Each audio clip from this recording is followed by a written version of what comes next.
안녕하세요.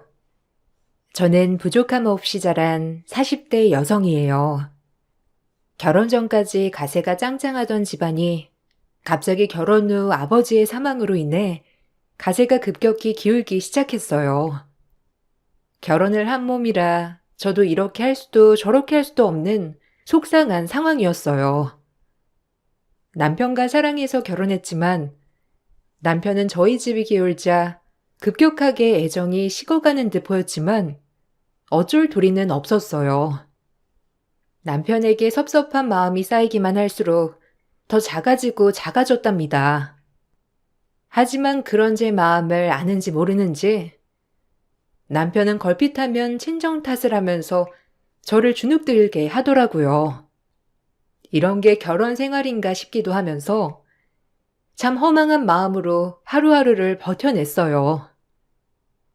이렇게 집이 망할 줄 알았냐? 참 장인어른 돌아가시고 어떻게 일이 이렇게 될 수가 있어? 아니 아버님은 노후 대책도 안 해놓으시고 그렇게 갑작스럽게 가버리시면 어떡하라고. 너랑 장모님도 안 됐지만 나도 진짜 사기당한 기분이다. 뭐? 사기? 아빠가 뇌출혈로 돌아가실 줄 누가 알았다고. 그리고 꼭 그렇게 얘기를 해야 돼? 얼마나 마음이 아픈데. 나랑 엄마는 아직 상처가 아물지 않았다고. 그러니까 말 함부로 하지 마, 정말. 자긴 우리 집 돈 보고 결혼했어? 아니잖아. 결혼도 끼리끼리라고. 너랑 나랑 경제적으로도 잘 맞는다고 생각했으니까 결혼을 한 거지. 그게 아니었으면 너랑 내가 결혼했겠어? 난 거짓말하는 거 제일 이해 안 가. 하여튼 너 만나서 진짜 나도 큰일 났다. 장인어른이 이번 기회에 크게 투자해 주시기로 했는데, 아유, 지금 여기 하나에 자기 다 걸고 매달린 사람이 얼마나 많은데 다 큰일 났어. 우리 아빠한테 그동안 갖다 쓴 돈도 부족해서 그거 안 해줬다고 지금 나한테 이러는 거니? 네가 인간이야? 지금 날 위로해도 모자랄 판에 돈 얘기를 해? 아, 진짜 허망하다. 네가 생각하는 결혼은 비즈니스였구나? 나야말로 정말 당신한테 실망이야. 아버지가 갑작스레 뇌출혈로 돌아가셨고 그로 인해 남편의 사업도 차질이 생겼어요. 본인이 추진하는 여러 프로젝트 중 하나를 아버지가 어느 정도 투자를 해주시기로 했던 거였거든요. 그로 인해 남편은 화가 많이 난 상태였지만 부모 잃은 저에게 저렇게 퍼부어대니 너무 속상하더라고요. 하나뿐인 동반자라고 생각했는데 아버지가 돌아가시고 철저히 남이 된 것 같았어요. 하지만 마냥 슬퍼할 순 없었는데 친정엄마를 제가 보필해야 했기 때문이에요. 정신 차리자 이렇게 생각하고 있을 무렵 시어머니는 남편보다 더 세게 저를 질책하시기 시작했고 그저 우리 며느리라고 떠받들던 모든 시가 식구들이 하나둘 저에게 등을 돌렸죠. 아니, 그렇게 잘 되던 사업이 대표 하나 죽었다고 갑자기 그렇게 된다는 게 말이 돼? 경영을 어떻게 한 거니 도대체? 지금 일단 회사도 정신이 없는 상태예요. 어머님도 그만해 주셨으면 해요. 같은 여자니까 더 잘 알 거 아니에요. 부모 잃은 슬픔이 어떤 것인지. 그러니까 어머님도 더 이상 그런 식으로 저한테 몰아가지 않으셨으면 좋겠어요. 부탁드릴게요, 제발. 참나, 방귀 낀 놈이 성낸다더니 너 아주 웃기는구나. 지금 우리 아들이 얼마나 난처해졌는데 내가 너한테 이런 것도 말 못해? 며느리 하나 잘못 들어와서 우리 집안도 사달이 나는구나 아주. 아이고 정말 단단히 속았지 우리가 아주. 저야말로 속았죠. 이렇게 몰상식하게 본인들 걱정만 할 게 아니라 지금은 고인이 된 분 애도를 빌어주고 며느리인 저를 위로해야 하는 게 맞는 거 아닌가요? 이랑 어머님 정말 너무하신 거 알아요? 그렇게 잘해줄 땐 언제고 참 너무하시네요. 시어머니마저 저를 볼 때마다 저렇게 퍼부어 대셨어요. 그리고 나서 제가 별 반응이 없자 혼자 궁시렁 대시기만 하였죠. 정 그러면 그럴수록 혼자 계신 엄마가 많이 걱정이 되었어요. 저야 이렇게 주변에 사람들이 많으니 어찌저찌 버틴다 하지만 홀로 계신 엄마가 얼마나 마음이 아플까 생각에 마음이 안 좋더라고요. 엎친 데 덮친 격 집안에 가압류까지 걸리게 되면서 엄마는 오갈 데 없는 처지가 되었는데 평생 남편 뒷바라지만 하고 내조에만 충실하였기 때문에 전혀 바깥 일에 대해선 모르셨거든요. 전 그런 엄마를 어찌해야 할지 깊은 걱정에 빠졌어요. 그러던 중 남편이 전세를 주려고 매매했던 집이 떠올랐죠. 그걸 알고 나니까 남편에게 빨리 얘기를 해서 엄마 문제를 해결해야겠다고 생각했지만 남편은 역시 나였습니다. 엄마, 그냥 지금 당장 갈 데 없으니까 내가 허서방한테 얘기 잘해볼게. 그러니까 거기에 전세라도 들어가서 살자, 응? 내가 어떻게 그래. 사이 눈치 보이고 너도 체면이 있을 텐데. 아유, 너희 시어머니가 하시면 그걸 가만히 보시겠니? 가뜩이나 장례식장에서 표정도 많이 안 좋으시던데. 엄마가 어떻게 또 너한테 누를 끼치겠어? 아유, 못 살겠다 정말. 그게 무슨 소용이야. 그리고 엄마가 내 엄마인데 지금은 어쩔 수 없는 상황이니까 내가 허서방한테 잘 얘기해 볼게. 그리고 본인들이 그렇게 가져간 돈이 많은데 설마 내치기야 하겠어? 미안해 엄마. 맘 같아선 그냥 살게 하고 싶은데 나도 어쩔 수가 없네. 허서방 돈에 예민한 사람이잖아. 이해해줘. 그리고 엄마 몸이나 회복할 신경 써. 이게 뭐야? 삐쩍 말라가지고. 오갈 데가 없어진 엄마에게 제가 해드릴 수 있는 방법은 전세를 얻어주는 거였어요. 이왕이면 남편 집 전세가 낫겠다 싶어 남편에게 얘기했지만 남편은 얼굴을 팍 구기며 얘기하더라고요.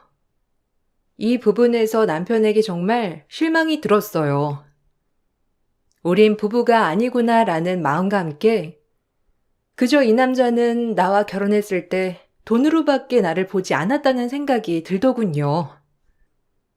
엄마, 가실 데가 없어. 가압류도 들어오고 지금 집 내놓고 내가 있는 돈이랑 해서 당신 집 전세 가격 정도 될 것 같은데 혹시 거기 비어 있으니까 엄마가 거기 들어가서 살아도 될까? 전세금은 줄 거야, 내가. 그러니까 어떻게 안 될까? 아, 장모님이 사신다고? 아니, 어차피 세입자는 구해야 하긴 하는데, 불편하잖아. 그리고 그렇게 갈 데가 없으셔? 눈 좀 낮춰서 그냥 빌라 같은데 알아보시라고 해. 원룸이나. 꼭 아파트 사시려고 하시는 거야? 참나. 정신 못 차리셨네. 이 와중에 우리 아파트 전세 가격이 얼만 줄 알고 여기서 사시겠대. 배짱 좋으시네, 아직. 그 부자일 때 습성을 못 버리신 거 아니야? 뭐라고? 정신? 지금 자기 말 엄청 막 하는 거 아니야? 어떻게 말을 그런 식으로 해? 아빠 살아 계셨을 때랑 지금이랑 너무 다른 거 알아? 참 내가 진짜 자기랑 결혼한 게 맞는가 싶다. 어떻게 이렇게 급격하게 변할 수가 있어? 진짜 속상하다. 이게 현실이야. 제발 현실 파악 좀 해. 언제까지 네가 공주인 줄 알아? 이제 넌 끈 떨어진 년이라고, 알겠냐? 제가 아무리 이렇게 얘기해도 남편은 귀담아 듣지 않았죠. 그나마 다행인 건 남편이 엄마에게 집에 세를 주었어요. 이 부분에 있어서 고마웠지만 사실 그렇게 내켜하지 않는 거였기 때문에 마음은 좀 안 좋았죠. 그렇게 친정엄마가 남편의 집으로 전세를 들어오면서부터 오히려 부딪히는 일이 많아졌어요. 사상권건 엄마에게 간섭하는 남편 때문에 좀 피곤하고 힘들더라고요. 자기 엄마면 저럴 수 있나 싶은 마음도 들고 진짜 섭섭한 마음이 요동을 쳤지만 꾸역꾸역 참아냈습니다. 지금은 우리가 어쩔 수 없는 상황이니 어떻게든 이 고비만 넘기자는 마음이 강했거든요. 정말 속상하고 슬펐어요. 아이고, 허서방, 고마워. 아무리 값은 치른 거라지만 내가 들어와 산다는 게 자네 마음이 불편할 텐데 그래도 이렇게 신경 써줘서 너무 고맙네.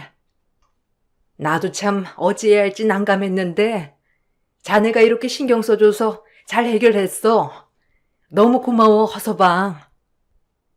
아, 네. 집에 절대 못 박지 마시고요. 벽지나 이런 거에 고춧가루 튀게 하지 마세요. 아무리 장모님이라고 이런 거 하나하나 저 스트레스 받고 싶지 않거든요. 그리고 집에서 고기 같은 거 절대 구워 드시지 마시고요. 벽지에 냄새 뱄니다. 아셨죠? 자기 무슨 말을 그렇게 해? 아니 그럼 잠만 자고 TV만 보라는 거야? 사람이 음식 먹다 보면 이것저것 먹을 수 있는 거지. 아이고 얘야. 그래 그럴게. 허수방이 말해준 거 잊지 않고 지킬 테니까 걱정 말겠나. 그래도 집주인 말을 들어야지. 뭐 어머님이 잘 알아서 해주실 거라 생각해요. 그리고 바닥에 흠집 안 나게 해주시고요. 이건 뭐 잘 아시죠? 그래, 내가 주의할게. 이렇게 집까지 내줬는데 내가 그 정도는 다 알아서 맞춰줘야지. 정말 큰 생각했어. 고마워. 무슨 우리가 돈 내고 사는 건데 너무 그렇게 말하지 마, 엄마. 당신도 그만해. 계약서에 명시한 걸로 됐지. 꼭 이래야 돼? 남편은 엄마한테 이것저것 요구했어요. 사실 이게 집주인 말을 들어야 한다는 걸 알았어도 꽤 섭섭하더라고요. 남편의 사업이 사실 저희 친정아빠가 살아 계실 때부터 많이 도와주었던 거라 그때는 그렇게 굽신거리더니 이제 와선 본인이 잘난 양 저렇게 군다는 게 너무 화가 났거든요. 그래도 전 아무 말도 할 수 없었고 사이의 집에 엄마가 새들어 산다고 하자 어머님은 혀를 차시며 노여워하셨어요. 저희 엄마가 혹시라도 공돈으로 아들에게 신세 지고 있을까봐 그것부터 걱정하시더라고요. 너희 엄마 우리 아들 집에 공짜로 얹혀 사는 거 아니냐? 너희 집 쫄딱 망했다며? 이젠 네 아들 등골 빼먹을 수작이냐? 뭐녀가 쌍으로? 아니 친정아빠 그렇게 된 건 안타깝다만 그렇다고 이렇게 쳐들어오는 건 아니지. 내가 원 속상해서 에휴. 어머님, 그 일 사업 누구 덕에 시작한 건가요? 애초에 빌빌거리고 다닐 때 저희 아빠가 도와주신 자금으로 시작해서 여기까지 온 거 아니에요? 그런데 어떻게 지금 저희 형편 좀 어려워졌다고 그렇게 매몰차게 얘기할 수 있으세요? 참 어이없네요. 뭐야? 그땐 그때고 지금은 지금이지. 너네 아빠 돈 아니었어도 우리 아들은 성공했을 거야. 머리가 보통 좋은 놈이 아니잖니. 그런데 그걸 꼭 네 아빠가 해줬다고 하면 되겠니? 참나 너 아주 웃긴다. 이제서야 생색내는 것도 아니고. 아니 어머님이 먼저 그렇게 말씀하셨잖아요. 그러니까 더 이상 친정엄마 얘긴 그만해주세요. 전 솔직히 제가 남편이라면 그렇게 친정돈 갖다 썼으면 아마 엄마 모시자고 했을 거예요. 그런데 참 화장실 들어갈 때 다르고 나올 때 다르다더니 기막혀. 제가 어머님한테 쏘아붙이자 어머님은 아무 말 못하시고 저를 노려보셨죠. 그 정도로 시댁은 인색했어요. 전 사방팔방으로 어떻게 하면 아빠 사업체를 다시 살릴 수 있을까 하며 주변 사람들을 만나고 다니기 시작했어요. 하지만 크게 소득은 얻지 못했는데 아빠 사업이 기울어지면서 회사 간부인 아저씨가 아빠의 모든 걸 빼돌렸거든요. 이 사람을 찾는 것조차 일이더라고요. 경찰은 그저 찾고만 있다고 하고 이게 아니면 회사가 다시 일어설 수가 없는 상황이고 아주 최악의 상황이었어요. 지치고 힘들었지만 엄마를 위해 지친 기색을 할 순 없었죠. 그러던 중 시어머니와 남편은 저를 떼어놓을 방법을 얘기하더군요. 어차피 털린 정 이렇게 끝을 보는구나 싶으면서 그날 얼마나 울었는지 지구상에 저 혼자 동떨어진 것 같았어요. 쟤 계속 달고 있을 거니? 도움도 안 되고 어차피 갈라설 거면 애 없을 때 갈라서는 게 낫지 않아? 뭐 떼먹을 게 있다고. 그러게. 근데 갑자기 이혼을 요구하는 게 그렇잖아. 제가 유책 배우자도 아닌데 일단 타이밍 보고 있어. 아님 자기가 나가 떨어지게 하던가 해야지. 나도 이렇게 살긴 싫어. 무슨 처가덕 보고 사는 사람들이 이렇게 많은데 나는 무슨 죄가 있어서 처가덕을 보다 말아. 저가 재산 하나 보고 쟤랑 결혼한 건데 나도 속았지. 뭐 이렇게 될 줄 알았나? 뭐라고? 당신 말 다 했어? 어머님 진짜 너무하시네요. 절 그렇게 떼어놓고 싶으세요? 그래요. 어머님과 당신한테 지금 나는 완전 필요 없는 존재지? 그렇다고 해도 어떻게 말을 그렇게 할 수가 있어? 진짜 너무하다. 당신들이 그동안 우리 집에서 가져다 쓴 돈을 생각해봐. 그런데도 그런 말이 나와? 진짜 남보다도 못하다 정말. 내가 지금 이렇게 살고 있는 게 맞나 싶어. 그래, 당신 본심 원래도 알았지만 오늘에서야 제대로 알았네. 알게 해줘서 고마워.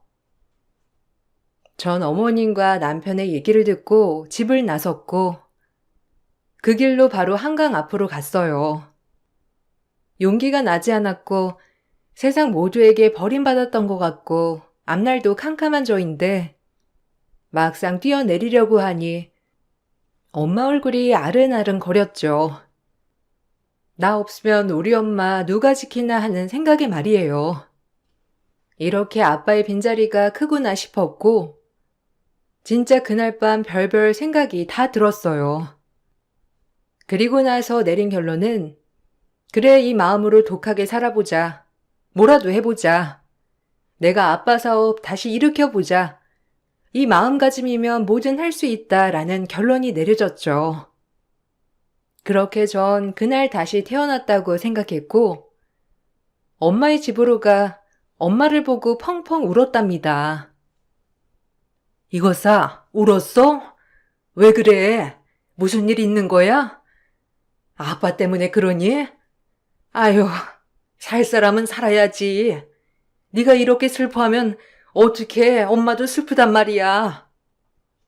그러니까 그만 울고 우리 독하게 살아보자. 그래야 네 아빠도 좋아할 거 아니야. 엄마. 나 진짜 독하게 살아볼 거야. 내가 아빠 사업체 일으킬 거야. 그러니까 엄마가 나만 믿고 따라와줘. 아빠 뒤통수 치고 나른 놈 내가 잡아낼 거니까 걱정하지 마. 그리고 엄마 이렇게 여기 살면서 굴욕 겪은 거 내가 다 갚아줄게. 굴욕은 무슨. 허서방도 이해 가지.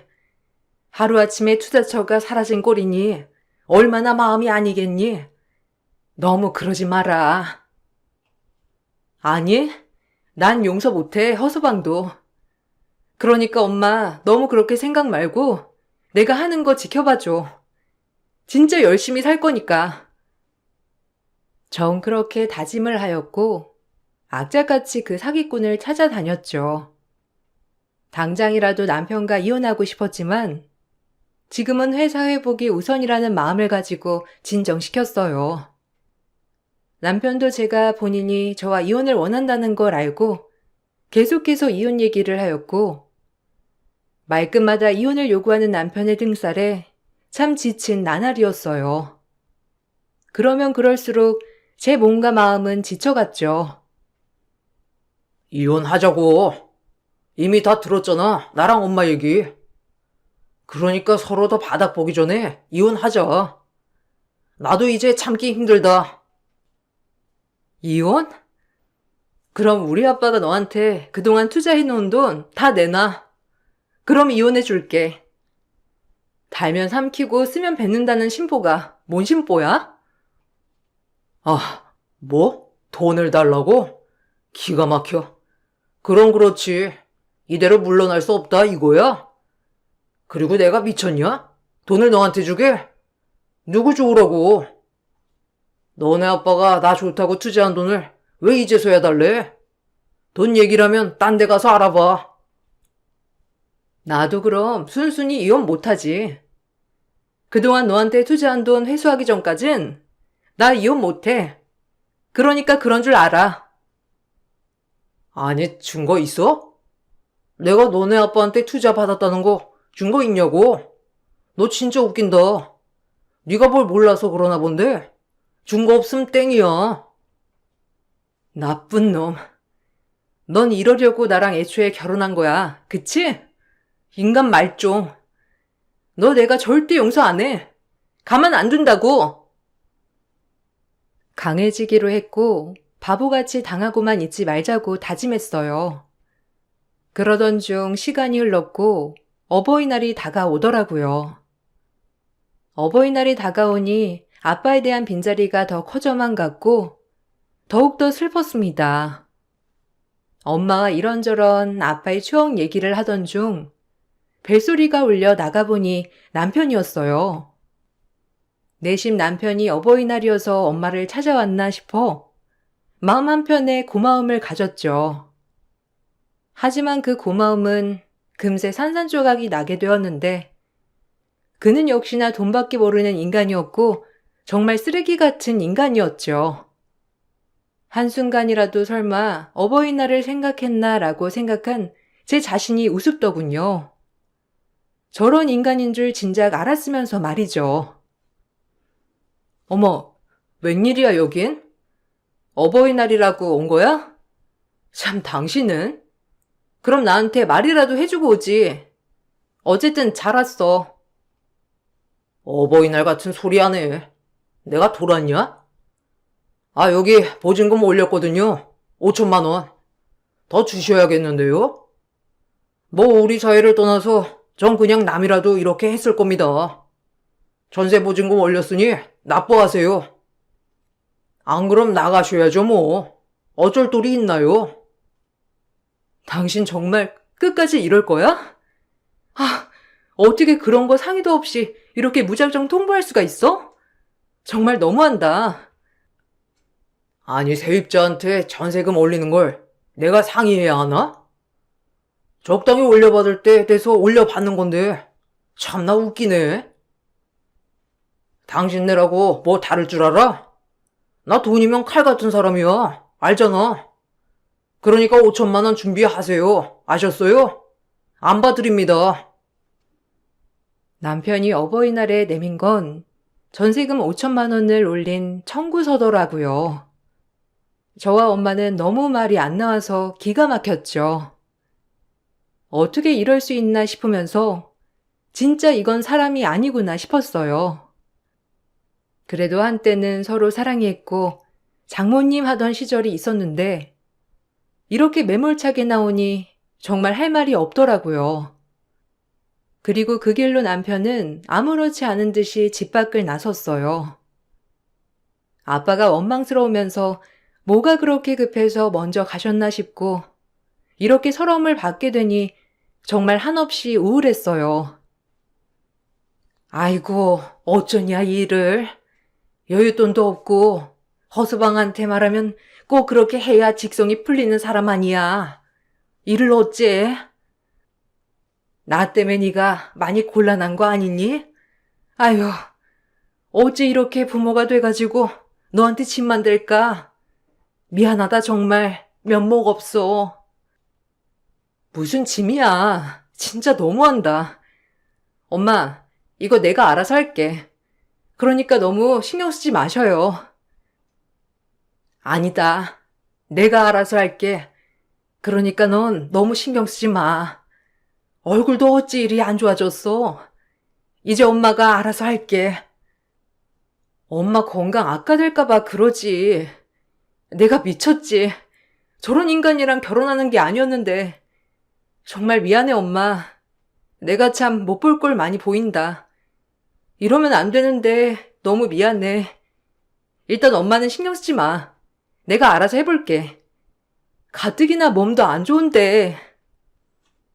엄마에게 신경 쓰지 말라곤 했지만 마음이 많이 쓰였고 당장에 5천만 원이 어디 있으며 좀 속상했거든요. 뻔히 사정을 잘 알 텐데 저렇게까지 하는 이유가 그냥 저와 단순히 빨리 이혼하고 싶어서 저러는 것 같았어요. 철저히 우린 부부가 아니었다는 생각과 동시에 정신을 차리자라고 독하게 마음을 먹었고 남편이 전세금을 올려달라고 한 날짜가 되었죠. 같은 집에 살아도 남편과 남남이 된 지 오래기 때문에 친정집에서 우편물이 왔다고 하는 소식을 듣고 거실로 나갔어요. 아이고, 뭐 거창하게 이렇게 우편을 보냈어. 그냥 너한테 가지고 가라면 되지. 너네 엄마도 참 아주 유난을 떨어댄다. 그러게. 그냥 계좌이체나 하면 될 걸 가지고 무슨 복잡하게. 하여튼 2번, 3번 고생하는 스타일이라니까. 머리가 나쁘면 원래 이렇게 고생하는 거란다. 평생 집에서 내조만 했던 사람이 뭘 알겠니? 그러니까 답답하게 이러는 거지. 두 모자는 저렇게 대화하며 친정이 보낸 전세 관련 봉투를 연 순간 시댁 식구 전원이 심정지가 왔어요. 아니 심정지가 온 것처럼 아무 말도 못하고 그 봉투를 읽고 가만히 서 있기만 하더라고요.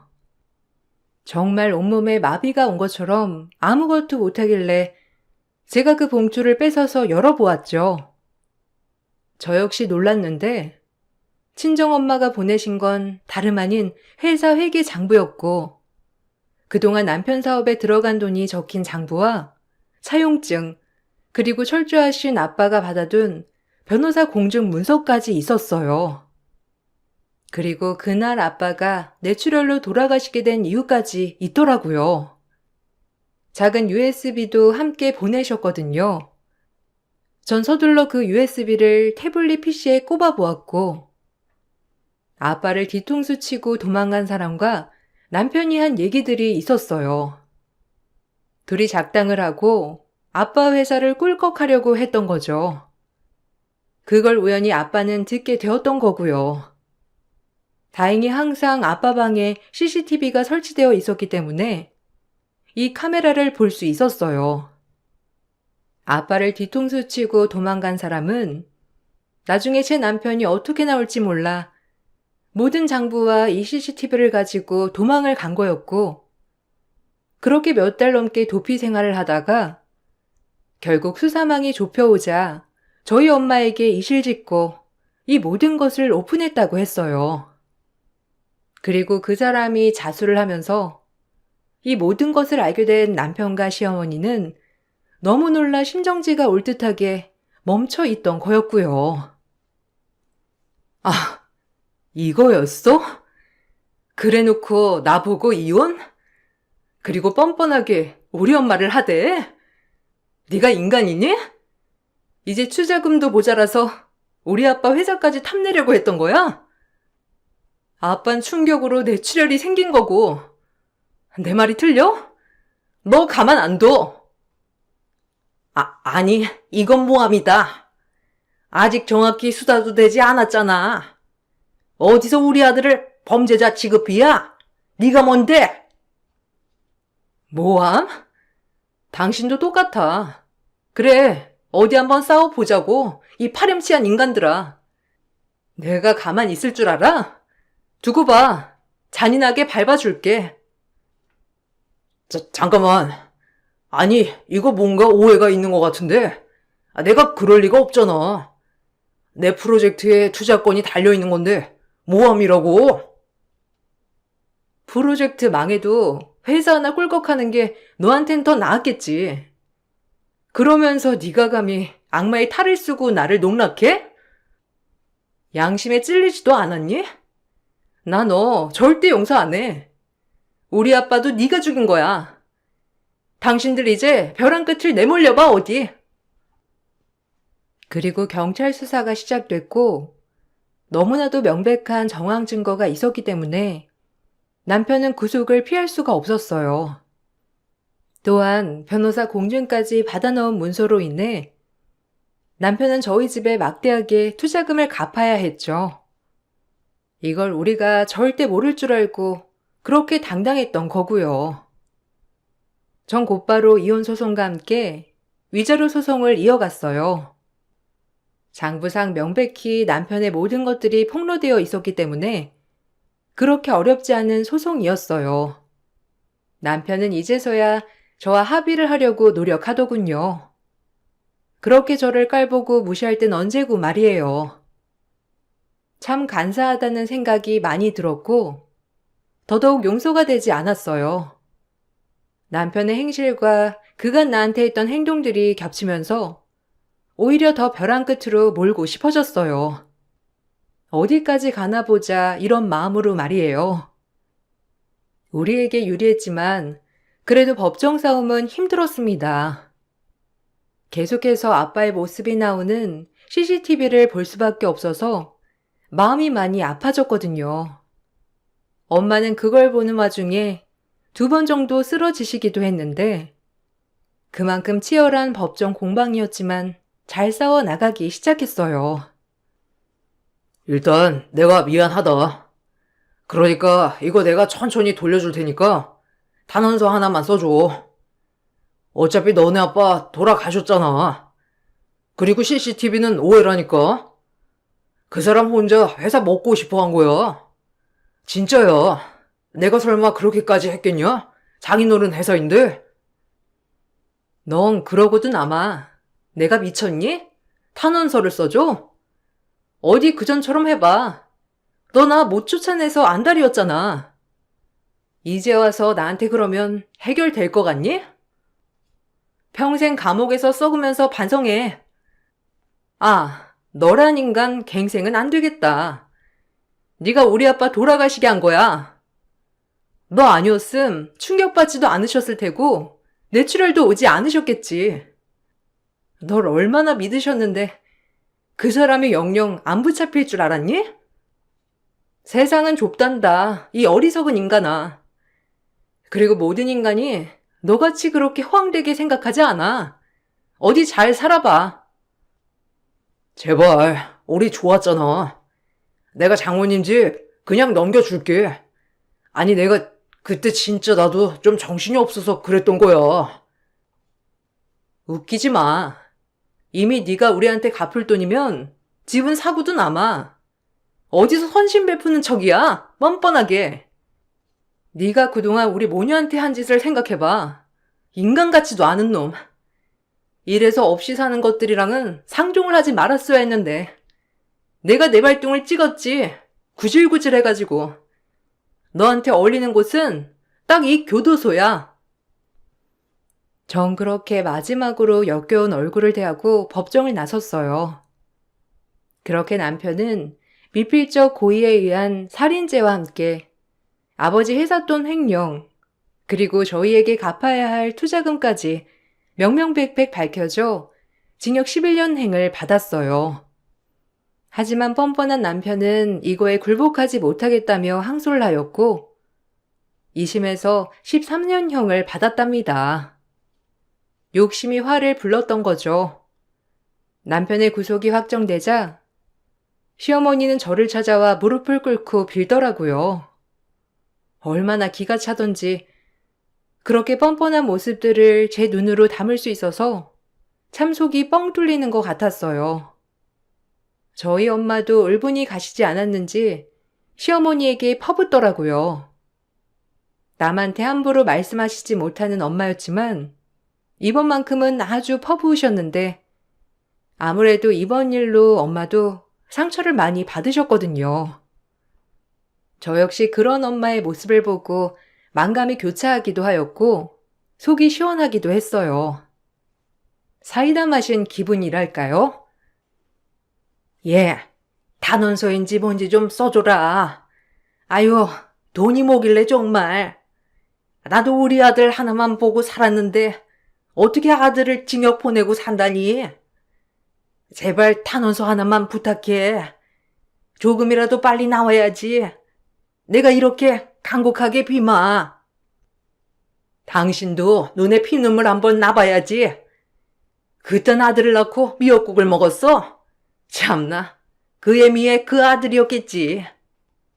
두고 봐. 당신 눈에도 피눈물 흘릴 테니까. 어디서 내 딸을 아프게 해? 그리고 감히 우리 회사를 넘봐? 하, 그럴 깜냥이나 되고? 이래서 결혼할 때 집안을 보고 결혼시켰어야 했는데 배운 것도 없는 놈 뭐가 좋다고 결혼을 시켰는지. 어디 깜빵에서 잘 살다 나와봐.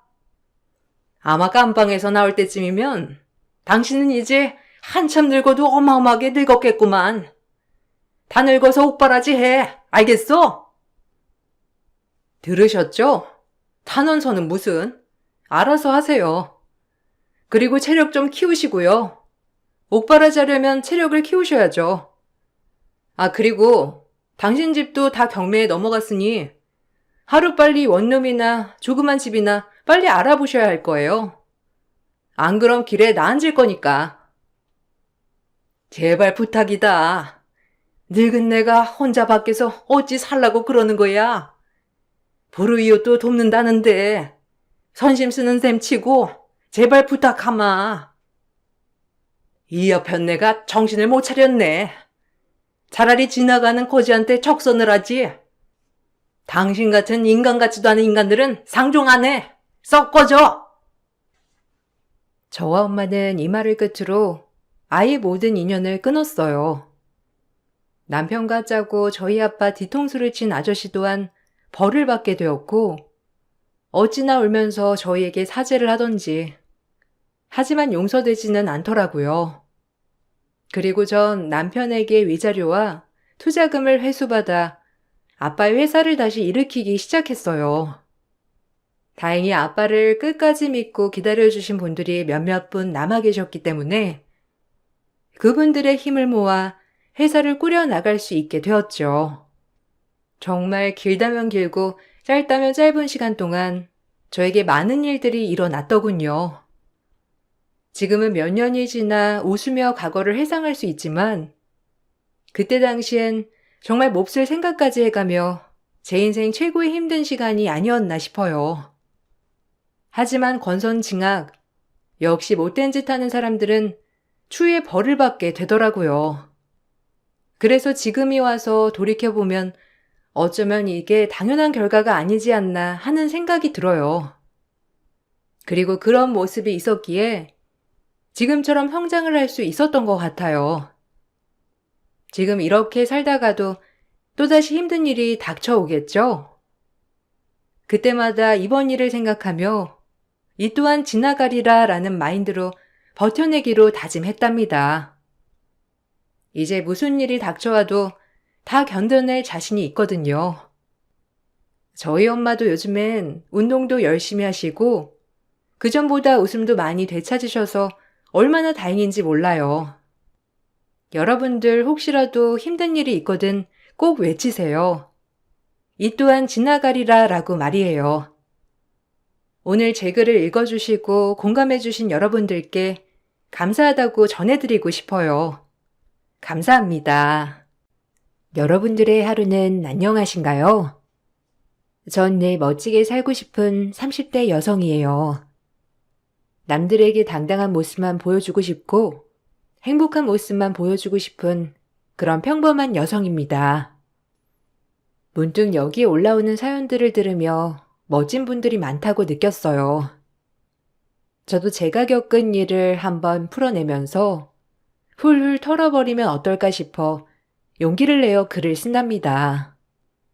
20대 초반에 남편을 만났어요. 너무 철없기도 했고 아무것도 모르기도 했던 저는 그저 저에게 잘해주는 남편이 너무 좋았답니다. 가정 환경도 불우했기 때문에 누군가에게 의지하고 싶었던 마음이 가장 컸던 것 같아요. 그렇게 남편을 하루하루 만나면서 푹 빠지게 되었고, 저희는 만난 지 얼마 되지 않아 어린 나이에 결혼을 약속하게 되었어요. 하지만 대학교도 다니지 않는 저를 시댁에선 크게 반대를 했고, 지금 같았으면 그 마음을 꺾기란 쉽지 않았을 테지만, 그때는 무슨 용기였는지 무작정 결혼이라는 걸 밀어붙였죠. 대학도 안 나온 네가 우리 아들이 가당키나 할 것 같니? 우리 아들이 잠깐 지금 뭐가 쉬어서 그런 거지. 네가 가당키나 하냐고. 어머님, 저 진짜 잘할 수 있어요. 그러니까 허락만 해주세요. 제가 나이는 어리지만 어머님이랑 준성 씨한테 정말 잘할 거예요. 잘한다고 되냐고 이게. 할 줄 아는 것도 없으면서 니까짓 게. 하여튼 너랑 준성이 허락 못하니까 그런 줄 알아. 엄마, 미래랑 저 허락해 주세요. 미래한테 따뜻한 가족이 되고 싶어서 그래요. 저도 아빠 없이 컸잖아요. 네? 너랑 애랑 같니? 너 얼마나 신세를 망치려고 들어? 내 눈에 흙이 들어와도 얘랑 결혼은 안 되니까 그런 줄 알아. 시어머니는 제 가정 형편과 대학을 나오지 않은 모습을 보며 무조건적으로 결혼을 반대하셨고, 사실 뭐 하나 잘난 것도 없는 제가 그런 시어머니를 감당하기엔 역부족이었죠. 그렇게 남편과 결혼을 한 해 만에 하던 찰나 남편의 집이 부도가 났어요. 부동산 업을 하고 계시는 시댁은 잘못된 계약건과 더불어 경제적 불황으로 인해 한순간에 나락으로 빠지게 된 것이죠. 그렇게 사업이 기울자 시어머니 또한 마음이 많이 약해지더라고요. 남편은 이때다 싶어 결혼을 밀어붙였고요. 오히려 상황이 이렇게 되자 시어머니는 지쳤다는 듯이 저희의 결혼을 허락해 주셨어요. 딱히 눈에 차지 않는 며느리였지만 그래도 시어머니가 많이 양보해서 내린 결론이었죠. 저도 남편의 집안을 보고 선택한 결혼이 아니라 남편을 보고 선택한 결혼이었기에 좋았어요. 뭐 이렇게 말하면 그렇지만 이제 엄마가 너 반대할 이유도 딱히 많이 없을 거야. 지금 상심이 크시긴 한데 그래도 나랑 네가 옆에서 힘이 되드리면 낫지 않을까? 지금 엄마도 많이 힘들어 하시긴 하거든. 너랑 내가 힘이 되드리자. 우리가 힘이 될까? 어머님 가뜩이나 마음에 안 좋은데 나 보시면 더 화나시는 거 아니야? 사실 불난집에 부채질하는 것 같은데. 내가 우리 엄마 잘 알잖아. 우리가 옆에서 이렇게 의지가 되게 해드리면 널 다시 보실 거야. 그러니까 나만 믿어. 한편으론 철이 없다고 느꼈지만 내가 얼마나 좋으면 그럴까 싶은 게 고맙기도 하더라고요. 어려서 사랑을 받아보지 못한 탓에 이런 남편의 모습에 더욱더 결혼을 하고 싶었던 것 같아요. 전 남편의 말에 그대로 용기를 내보기로 결정을 했어요. 그러나 상황이 여의치 않아진 어머님께 제가 막상 얼굴을 디밀기란 쉽지가 않았어요. 저를 보면 혈압이 오를 것 같았죠. 하지만 제가 생각했던 거와는 다르게 어머님은 예전과 다른 모습으로 저를 맞아주셨습니다. 그렇다고 엄청 친절은 아니었고요. 준성이가 하도 좋다고 하니 허락은 한다만. 네 나이가 있는데 결혼하고 뭐 할 건지 생각은 해봤니? 아니 너의 친정은 너 공부시킬 형편이 아예 안 되었던 거야?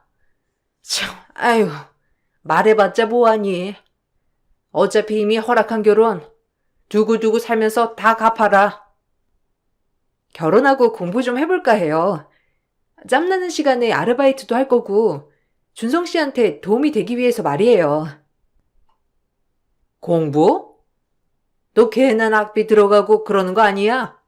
아서라. 그럴 생각이면 공장이든 뭐 마트 캐셔든 닥치는 대로 해. 알겠어? 가뜩이나 마음에 안 드는데 네가 우리 아들 고생시키는 꼴은 못 봐. 네가 알아서 벌어서 하란 말이야. 뭐든 내 말 명심해.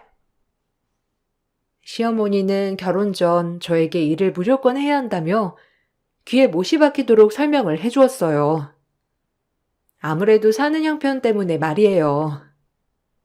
전 시어머니의 마음도 이해가 갔고 저 역시도 그럴 생각이었기에 시어머니 말을 따랐습니다. 남편과 제가 같이 일을 해서 얼른 시댁을 일으키자는 마음이 있었어요.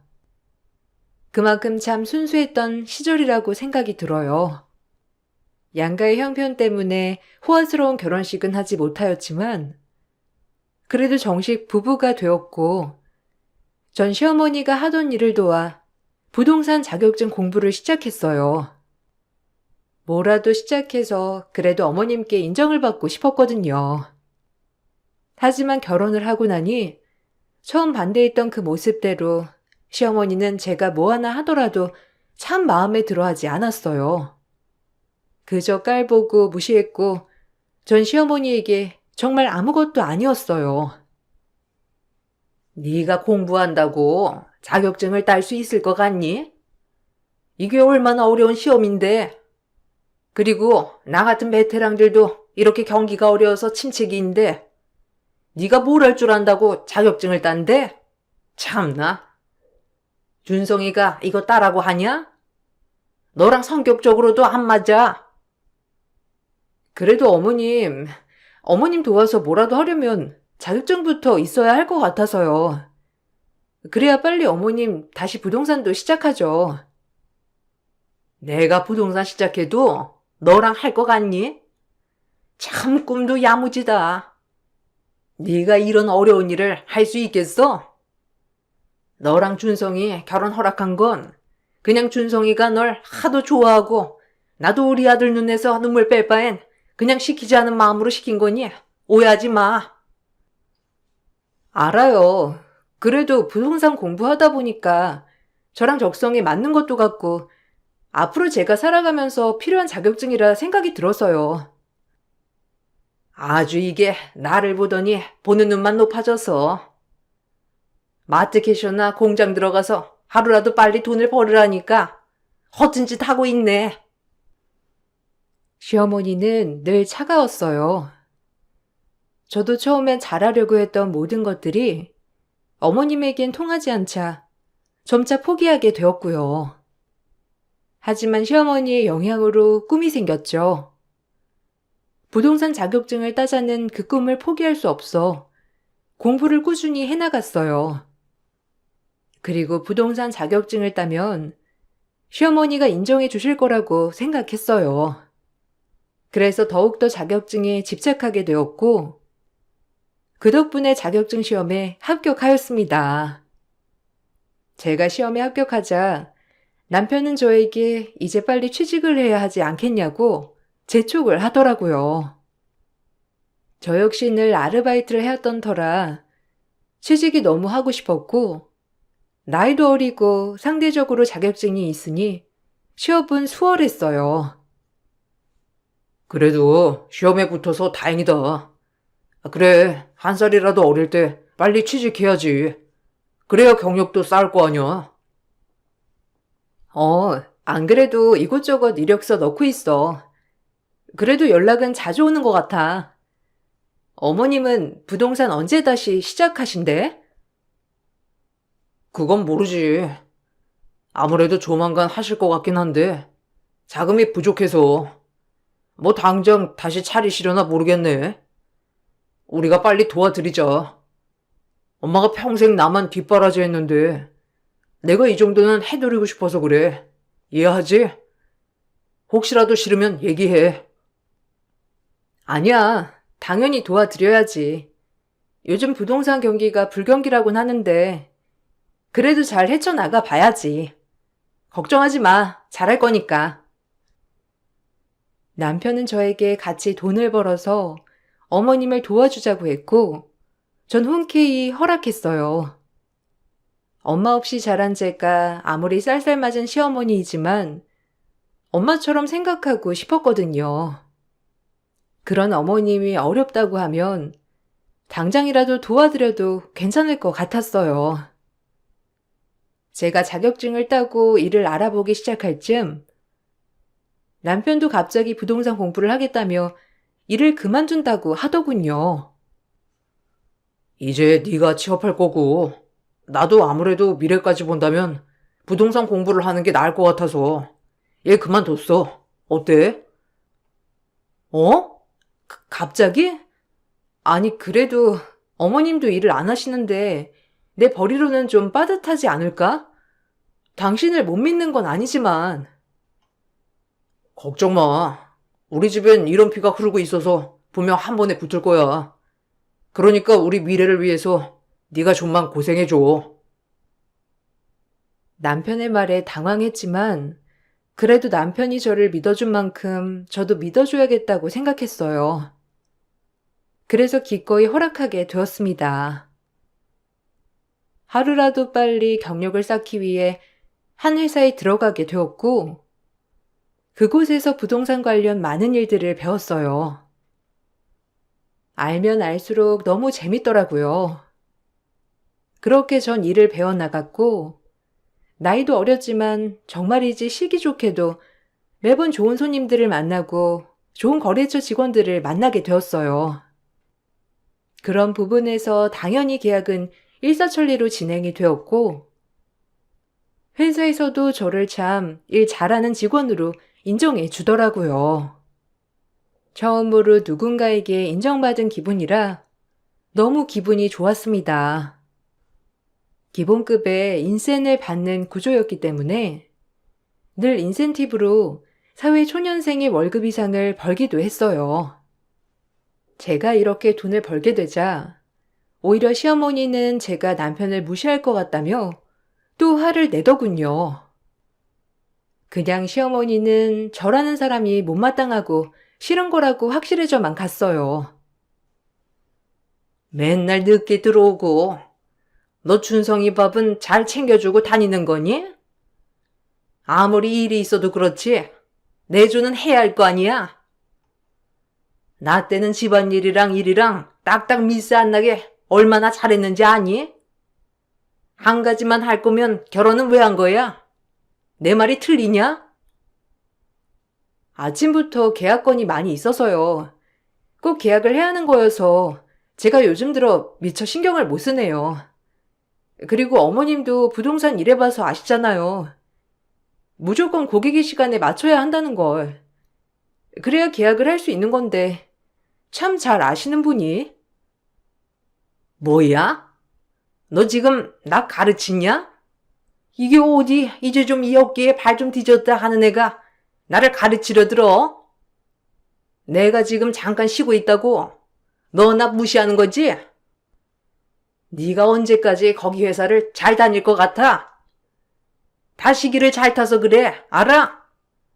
뭐 없을 것 같으니라고. 준성이 자격증만 따봐. 니까지 거보다 훨씬 많이 벌지. 너 기세등등 하지 말아라. 넌 아직 멀었어. 알겠니? 시어머니는 늘 이런 식으로 대답하셨고, 전 여기 일에 너무 지쳐 있었기 때문에 말씨름할 힘도 없어서 그러려니 했습니다. 그러던 중 임신 소식을 알았고, 순간 고민이 되더군요. 이렇게 일을 하고 있고, 이제서야 내 분야를 확장해 가고 있는데, 덜컥 임신을 해서 혹시나 경력이 단절되면 어쩌지라는 생각이 들더라고요. 그래도 천만다행인 건 이렇게 생각한 게 무색할 만큼 회사에서는 배려를 많이 해주었어요. 프리랜서임에도 불구하고 그동안 제 능력을 인정해 주시면서 임신이란 큰 이슈도 쉽게 받아들여 주셨던 거죠. 전 2마리 토끼를 잡은 것 같은 마음에 너무 기뻤습니다. 얼른 이 일을 신랑한테 알려줘야겠다 생각했어요. 자기야, 나 임신했어. 다행히 회사에서도 배려 많이 해주기로 했고, 그냥 계속 이렇게 일할 수 있을 것 같아. 자긴 어때?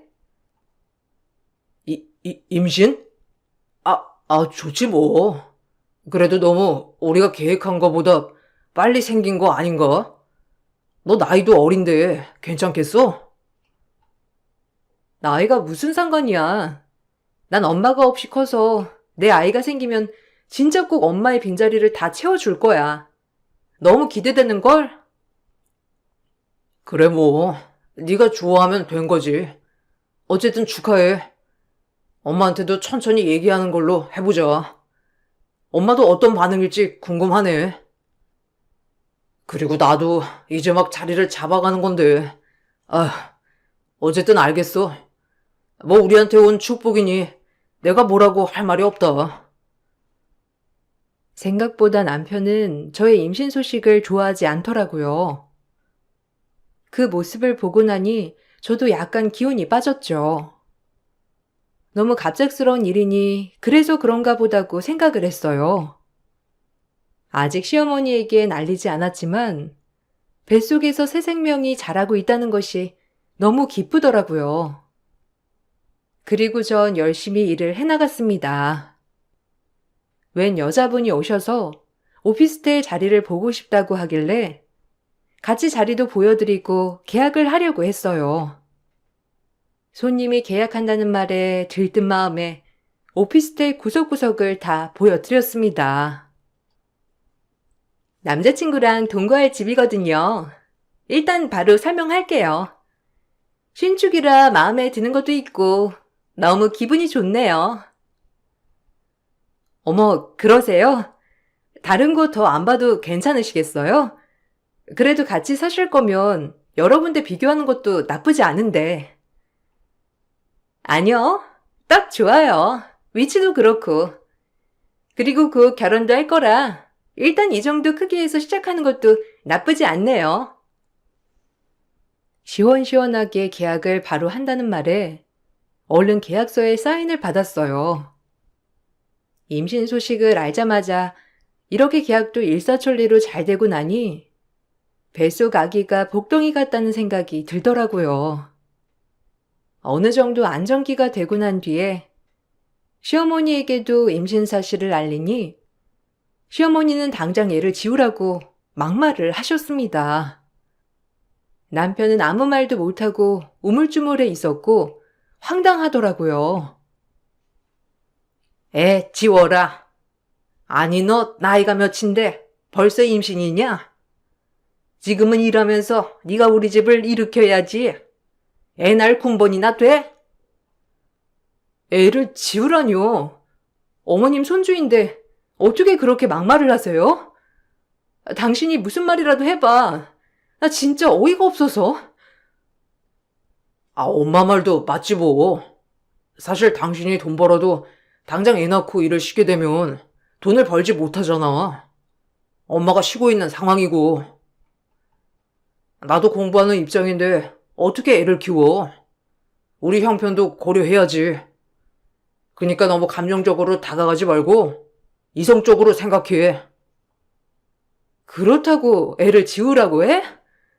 당신이 그러고도 아빠니? 어머님, 저 애 못 지워요. 너무들 하네요, 정말.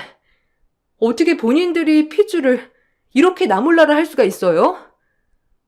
저희가 불륜해서 가진 아이도 아니고 축복받아야 할 아이인데요.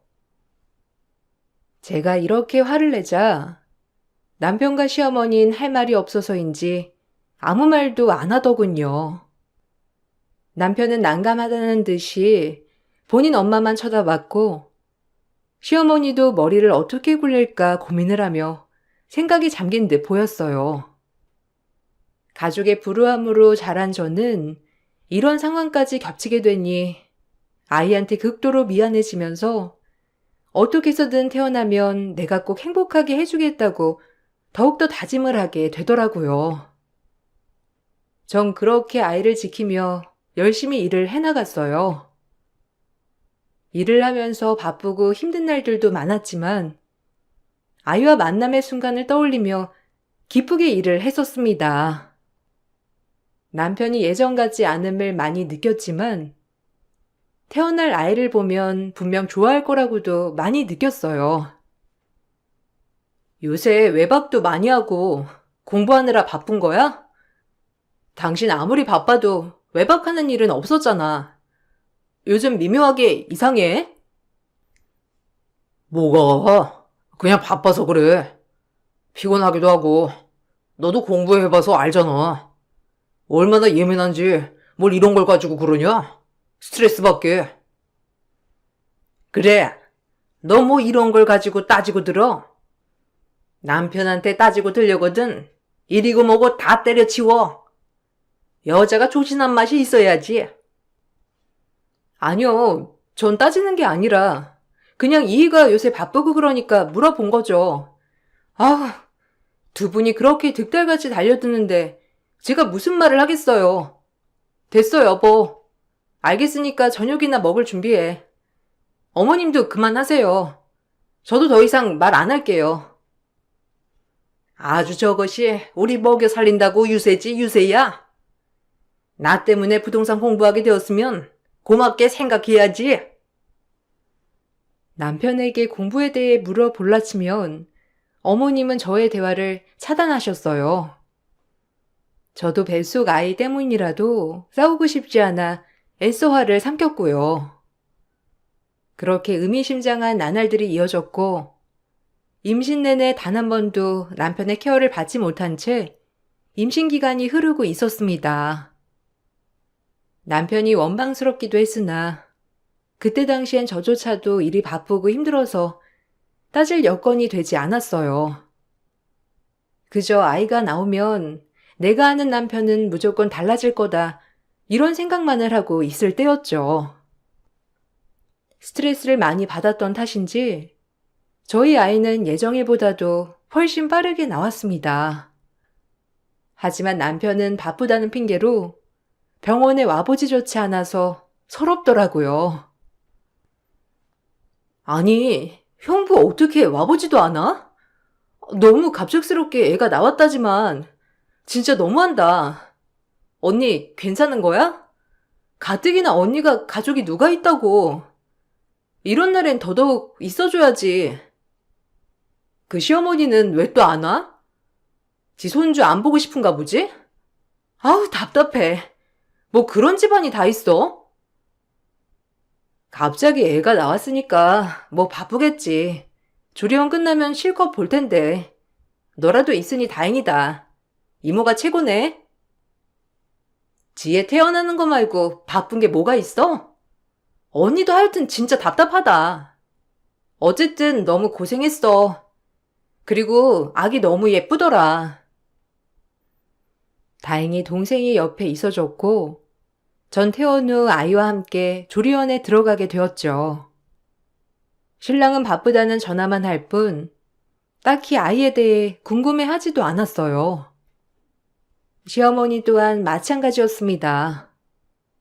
어차피 조리원에서는 저 아이 케어가 제일 중요하니 전 아이와 제 몸 회복에 힘을 쓰게 되었고 회사에서는 아이를 낳았다며 저와 친하게 지낸 사수 언니가 조리원 방문을 해주었더라고요. 오랜만에 회사 사람도 만나고 기분이 너무 좋았어요.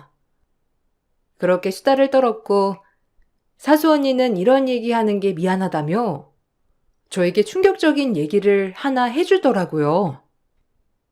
저 역시 그 얘기를 듣고 혼절할 뻔했지만 이제서야 모든 게 딱딱 맞아 떨어지는 기분이더군요. 전 애써 그 사수 언니에게 연신 고맙다고 말을 하며 언니를 돌려보냈어요. 그리고 산후조리원에서 예정날보다 하루 더 앞당겨서 아이와 함께 퇴원을 했습니다. 아이와 함께 시댁에 도착하니 비밀번호가 바뀌어 있더라고요. 저예요. 문 열어주세요. 드릴 말씀 있어서 온 거니까 당장 이 문 열어요. 안 그러면 저도 무슨 짓 할지 모르니까 열라고요. 제가 밖에서 이렇게 소리를 치자 시어머니는 문을 열어주었고 집에 도착해서 안방에 가보니 남편은 이미 짐을 빼고 없더라고요.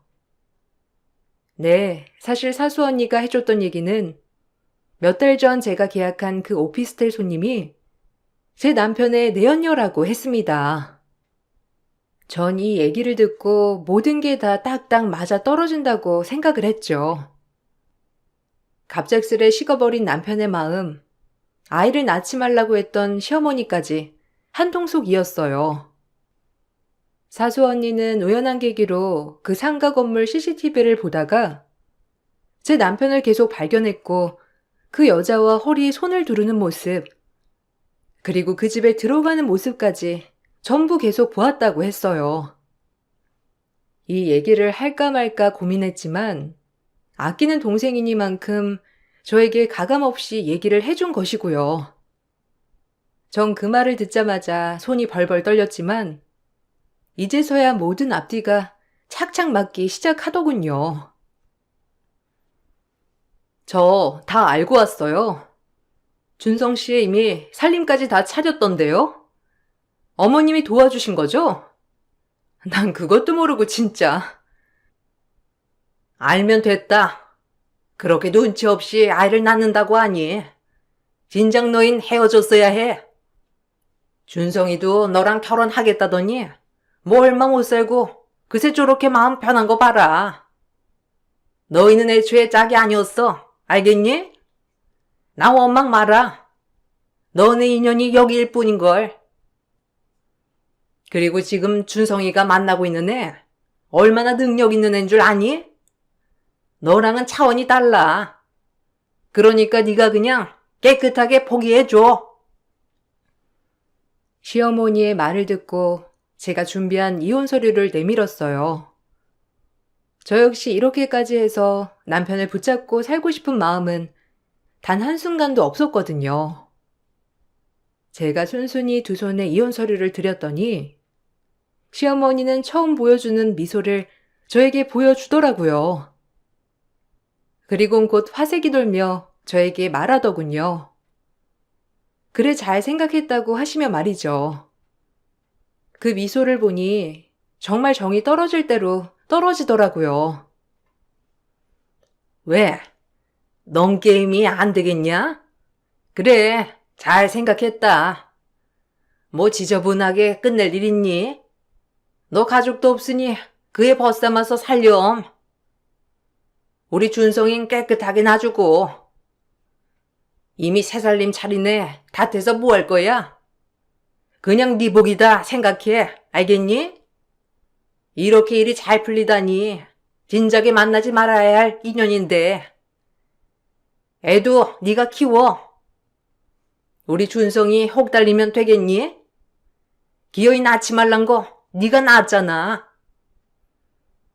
시어머니의 기쁜 음성 사이로 뒤이어 제가 가져온 노트북을 켜서 보여드렸어요.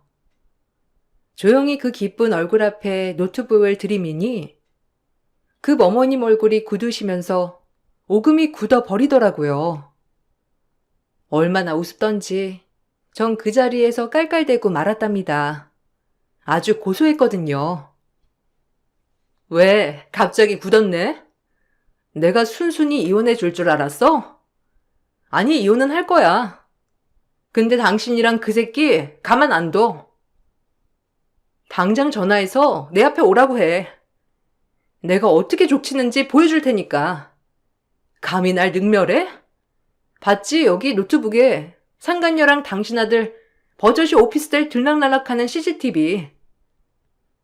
그리고 이 집 내가 계약 성사시킨 거야. 몰랐나? 이미 결혼할 거라고 하는 녹취까지 다 되어 있고 당신 아들 빼박에 불륜남이 돼버렸네. 조용히 이혼시키려고 했다가 큰 싸움 나게 생겼어. 이제 나도 안 참아. 우리 딸 내가 지켜야 되거든. 그러니까 당장 불러다가 지금 내 앞에 무릎 꿇리란 말이야. 안 그럼 나도 폭발하기 직전이니까. 제가 악을 쏟아내자 일단 시어머니는 남편을 불렀어요. 남편이 허겁지겁 집으로 와서는 아무렇지 않게 저에게 하루 먼저 퇴원했냐며 묻더라고요. 전 그런 남편이 가증스러워 뺨따기를 날리고 그 집에 있던 물을 남편과 시어머니에게 뿌려댔습니다. 제가 물을 뿌리고 난리를 치자 시어머니는 난리가 났더라고요. 세상 물벼락을 맞아대니 얼마나 놀랬겠어요. 참 그 꼴도 우습더라고요. 어머, 이게 무슨 짓이야? 본데 없이 크니까 하는 짓도 아주 천박스러워서. 너 지금 나한테 물 뿌린 거야? 이년이? 여보, 진정해. 아니, 일단 내가 다 설명할게. 그게 어떻게 된 거냐면, 좀 진정하고, 자기 몸조리도 해야 하는데. 몸조리? 네가 내 몸조리 생각했으면 이랬겠니? 나 이판사판이야. 무서울 것도 없어. 두고 봐. 네 거 다 뺏을 테니까. 그리고 니네 연놈들 동네에서 얼굴 못 들게 하고 다닐 줄 알아. 알겠어? 어디서 뻔뻔하게 날 능멸하고 무사할 줄 알아? 하여간 애미나 아들이나 인성은 똑같아요 아주. 어디 한번 이제 너네 망신당할 준비나 해. 내가 이런 것까지 준비할 줄 몰랐지? 전 선전포고를 하고 딸아이를 데리고 동생네 집으로 향했어요. 동생도 제 이야기를 듣고는 분노를 감추지 못했죠. 일단 제가 할 것은 법적으로 응징하고 최대한 얼굴 못 들게 망신 주는 것밖에 없었으니 철저하게 준비를 해야 했습니다. 다행히 사수 언니가 가져다 준 CCTV 파일이며 그때 그 고객과 계약할 당시 녹취본이 다 저에게 있었기 때문에 증거는 차고 넘치더라고요. 이대로 변호사님에게 갖다 드렸고 변호사님은 이혼소송과 함께 위자료 그리고 친권 양육권 또한 상간녀에게 상간녀 소송까지 싹 다 걸어 주었어요. 그리고 전 또 하나 추가했어요. 시어머니에 대한 정신적 피해 보상의 위자료였죠. 그렇게 싸움이 시작되었습니다. 아무것도 가진 것도 없이 시집온 애가 감히 우리를 상대로 소송을 걸어? 너 진짜 많이 컸다. 아주 고등학교 졸업하고 오갈 데 없던 걸 받아줬더니 이게 은혜를 원수로 갚네. 너 내가 가만 안 둬. 우리 아들이 바람난 건 너 탓인 거야. 알겠니? 애 낳으니까 나도 내가 이렇게 용감해질지 몰랐네. 이 정신 나간 아줌마야. 말이 되는 소리를 해. 바람이 내 탓이라고? 당신 아들 교육 그렇게 시킨 본인 탓을 해야지. 어디다 대고 내 탓이래?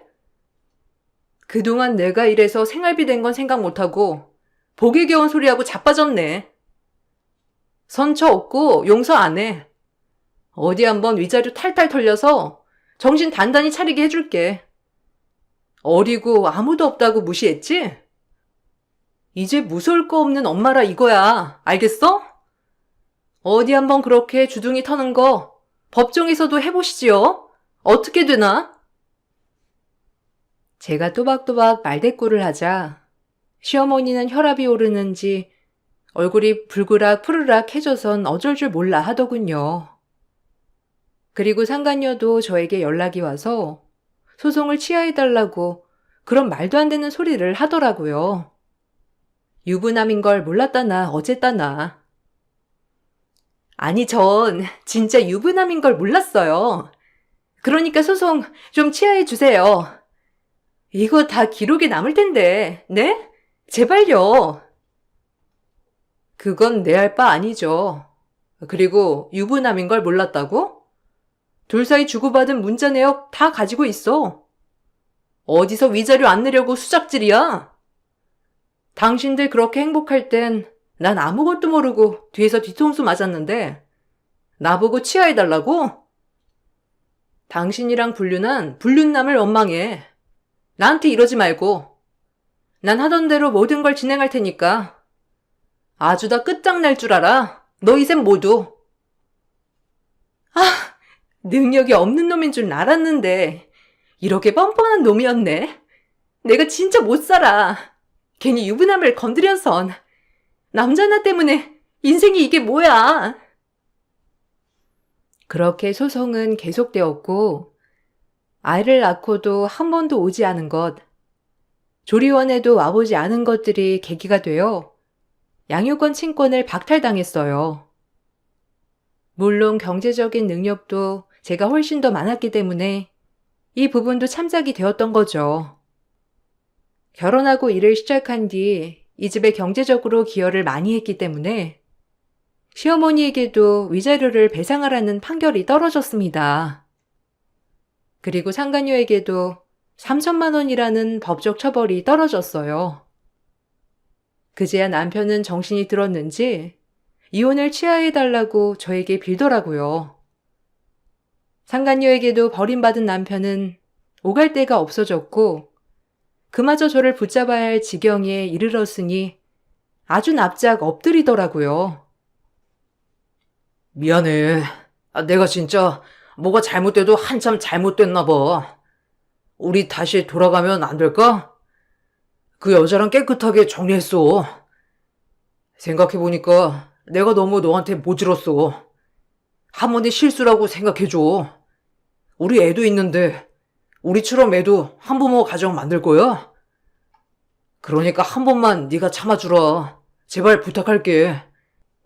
너한테 못할 일이지만 진짜 딱 눈 좀 감아주라. 내가 그동안 참고 산 건 네가 결혼 전이나 결혼 초에나 나한테 잘해준 거 그거 하나 보고 참았어. 근데 난 바람은 못 참아. 그리고 너네 엄마 그 뻔뻔한 태도 이제 질린다. 엄마 없이 자라서 정말 친엄마처럼 생각했는데 너희 엄마한테 난 어쩌면 떼놓을까 하는 그런 천덕꾸러기 그 이상도 이하도 아니었겠지. 이제 끝이야. 난 새 출발할 거야. 알겠니? 지겨워. 네가 날 얼마나 사랑했는지 나도 알아. 그러니까 그렇게 모진 말 하지 마. 내가 네 마음을 모를까 봐 그래? 아주 상상의 나래를 펼치고 있네. 언제적 얘기를 해? 네 얼굴 보는 것만으로도 역겨워. 알겠니? 이제 나락 한번 타봐. 1년이 좀 안 되게 소송이 진행되었고 다행히 법원은 제 편이었어요. 증거물들이 명확했기 때문이죠. 그렇게 시어머니와 남편은 금전적으로 쪼들리는 상태였기 때문에 하나 남은 집마저 팔아서 저에게 위자료를 줘야 했고 결국 둘은 작은 빌라 월세로 이사를 가야 했답니다. 그리고 전 좋은 집을 구해 딸아이와 살 집을 마련하였고 6개월 만에 회사에 복직을 하여 일을 계속 진행했어요. 그리고 아이를 키우기 위해 조금 더 자유로운 게 낫겠다 싶어 드디어 부동산을 하나 차렸어요. 처음에는 경기를 좀 타다가 이게 천직인지 몰라도 정말 부동산 하기를 잘했다 싶을 정도로 흥행하고 있습니다. 유일하게 시어머니에게 고마운 점은 눈으로 보고 부동산을 해야겠다고 마음먹게 해준 것, 그거 하나뿐이네요. 제 인생이 달라진 계기가 되었으니까요. 지금은 시간이 정말 많이 지나서 딸아이가 6살이에요. 심적으로 참 힘든 시절이었는데 엄마가 되는 게 뭔지 그렇게 약하고 싫은 소리 한번 못하던 제가 아이의 엄마가 된 이후로 이렇게 성장했다는 것이 우리 딸한테 너무 고마운 마음이 들어요. 제가 생각해도 참 답답하고 현실에 안주하는 삶을 살았는데 이제는 뭐든지 진취적인 삶을 살려고 노력하고 있습니다. 이렇게 진취적으로 바뀌게 된 다음부터는 늘 좋은 일만 있었던 것 같아요. 여러분들도 현실에 낙담하지 마시고 앞날을 나아가시는 분들이 되시길 바랄게요. 제 글을 읽어주셔서 감사합니다. 좋은 하루 보내세요. 안녕하세요. 저는 30대 직장인입니다. 다른 분들의 사연을 들어보면서 나도 기가 막힌 사연 하나 있는데 한번 들려드리고 싶다는 생각을 하고 있었어요. 그러다가 마침 휴가를 갖게 되면서 이렇게 사연을 써보게 되었네요. 저에게는 친오빠 한 명이 있습니다. 전 고등학교 때 엄마가 돌아가셨고 결혼을 하기 몇 년 전에 아빠가 돌아가셨어요. 오빠는 마지막 남은 제 혈육이었죠. 연애를 할 당시 남편은 그런 저를 안쓰러워했고 이해를 해 주었습니다. 처음 시댁에 인사를 가기 전에 조금 걱정을 했지만 남편은 자신의 부모님은 그런 분들이 아니라며 안심을 시켜주었어요. 그래서 전 어느 정도 제 배경을 알고 있을 거라 생각을 했었는데 막상 인사를 드리러 가니 전혀 모르고 계셨더라고요. 처음 인사를 갔던 날 시모는 절 취조하듯이 하나부터 열까지 다 물어보셨어요. 윤철이랑 결혼을 전제로 만나고 있다고? 그래. 너희 나이도 있으니까 결혼도 생각을 하고 있겠구나. 은주네 집은 부모님께서 다 뭐 하시니? 우리 집이야 아버지가 회사원이시라는 건 알고 있을 거고. 그러고 보니 윤철이한테 부모님 어떤 일 하시는지 물어보질 못했네. 이번에 오면 물어보자 생각을 했었는데 이렇게 온 김에 부모님 뭐 하시는지 물어봐도 되겠지? 윤철이가 가족 중에 누가 사업한다고 했던 것 같기도 하고. 아, 부모님은 다 돌아가셨어요. 엄마는 제가 고등학교 때 돌아가셨고 아빠는 몇 년 전에 돌아가셨어요. 오빠가 한 명 있는데 지금 사업하고 있고요. 아마 윤철 씨가 오빠 얘기를 잠깐 했었나 봐요. 친척도 없고 저한테는 오빠 한 명뿐입니다. 미리 말씀을 드렸는 줄 알았는데 그게 아니었나 봐요. 뭐? 아니, 부모님이 다 돌아가셨던 거야? 난 그건 몰랐네. 아니, 그래도 나는 우리 아들 부모님이 온전히 다 잘 계신 여자 집안으로 장가를 보내고 싶었는데 다 돌아가셨다고? 뭐 연애한다고 해서 다 결혼까지 가는 건 아니니까 뭐. 그래, 너는 회사 다닌다고 했니? 학교는 어디 나왔니? 우리 윤철이는 대기업 다니고 있어서 그래도 좀 급이 맞아야 하지 않을까 싶기도 해.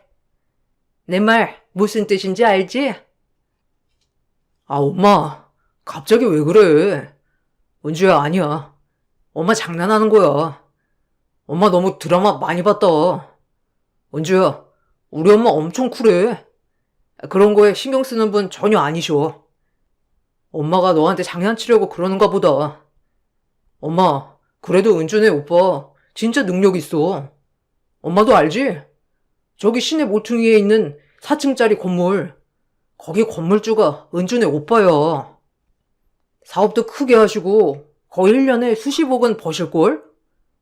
형님이 제일 아끼는 동생이니까 아마 결혼하게 되면 지원도 엄청 빵빵하게 받을 수 있을 거야. 아, 그러니?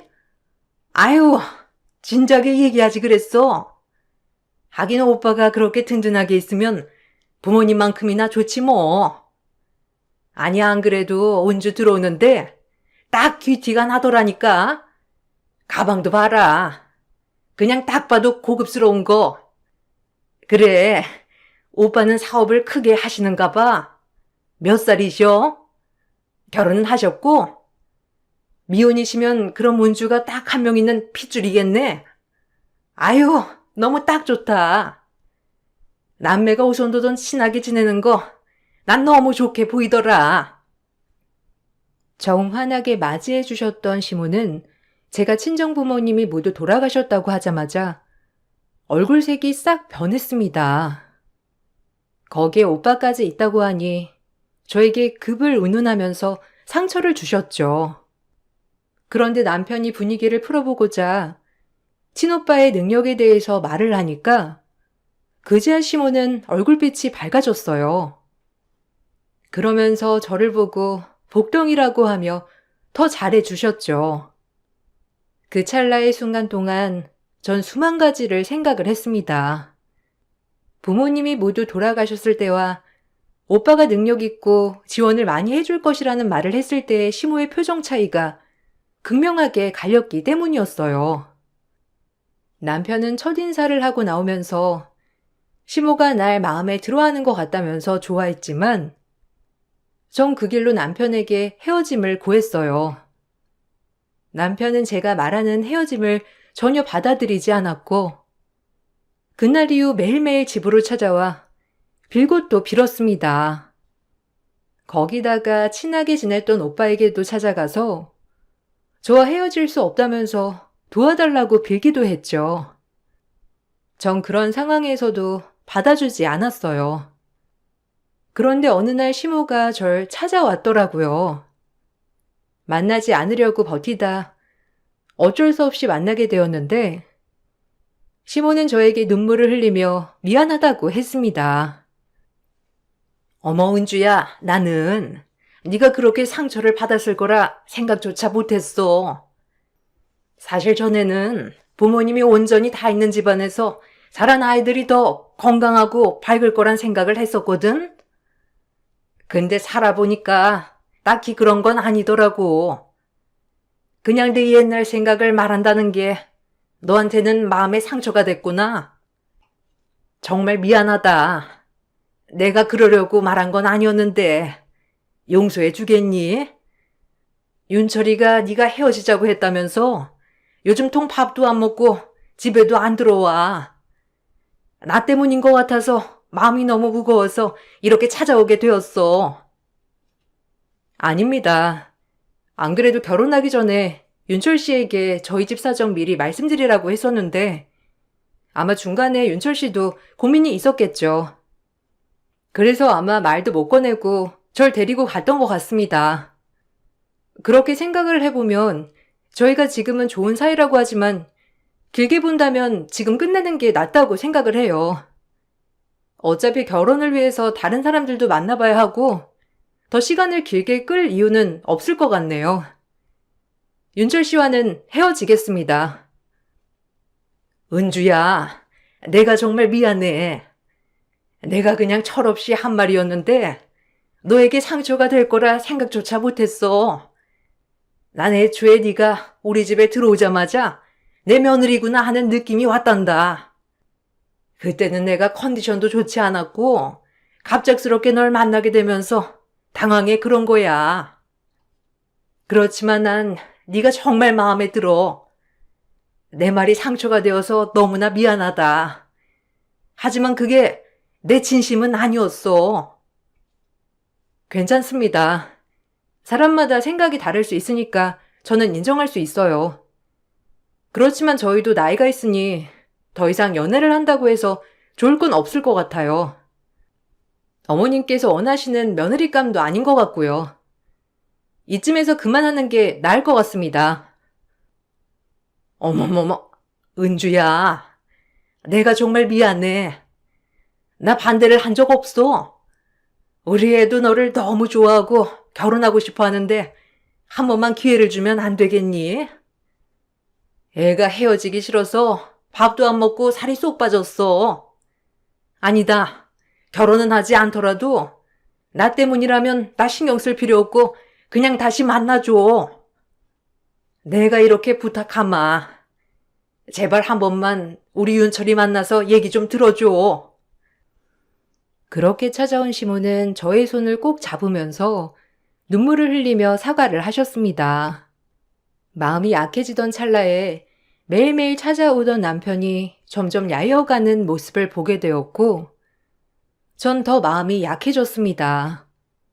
남편은 결혼은 하지 않아도 좋으니 연애만이라도 하자며 애원을 했고 전 그런 남편을 받아줬어요. 그렇게 저희는 1년여의 연애를 하고 나서 결혼을 결심하게 되었습니다. 연애를 하는 동안에 시모와는 거의 만나지 않았죠. 그래서 시모에 대한 기억도 점점 잊혔던 것 같아요. 결혼을 결심하고 상견례를 하게 되었을 때 오빠는 저를 위해서 모든 상견례 자리를 준비해 주었습니다. 고급 한정식집에 예약해 초대를 했고 식사 비용도 다 냈죠. 거기다가 결혼 선물로 집을 줄 거라며 이야기를 하자 시댁 식구들은 모두 너무나 좋아했어요. 지금 살고 있는 집을 저희 신혼집으로 쓸 수 있고 오빠는 사무실로 가겠다고 한 것이죠. 전 그런 오빠의 말이 고맙기도 했지만 마음이 아팠어요.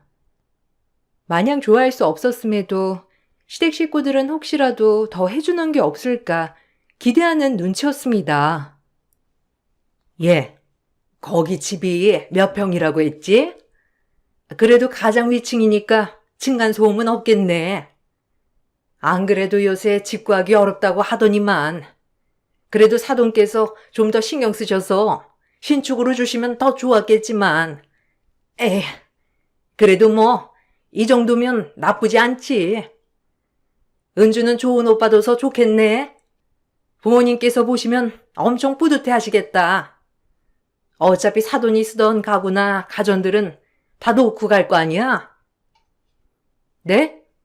아, 그래도 오빠 사무실 간다지만 필요한 건 가지고 가야 하지 않을까요? 거기다가 저희도 신혼인데 필요한 물건들은 좀 사야죠.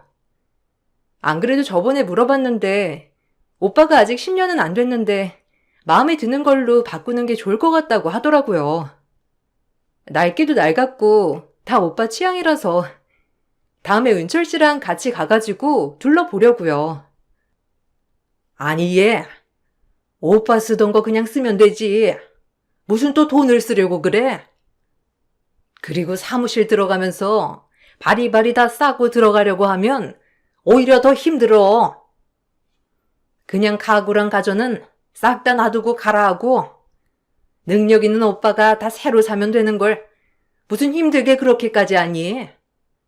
어쨌든 가구랑 가전은 해결됐으니 그냥 결혼식만 하면 되겠네. 어머, 너무 좋다. 근데 사돈께서는 집 말고는 다른 건 안 챙겨주신다니? 그래도 하나밖에 없는 여동생 한 번뿐인 결혼식인데 신혼여행비나 이런 건 안 주시려나? 에이, 엄마. 집 받은 걸로 만족해야지. 그지, 은주야? 형님 사무실에서 생활하시려면 힘드시겠다. 당분간 우리 집에서 같이 지내는 건 어떠시냐 물어봐. 그래도 집이 더 낫지. 나야 뭐 상관없는데 형님은 불편하시려나? 그래도 형님은 능력 있으시니 사무실 가시더라도 금방 집 구해서 좋은 집으로 이사 가실 수 있을 거야.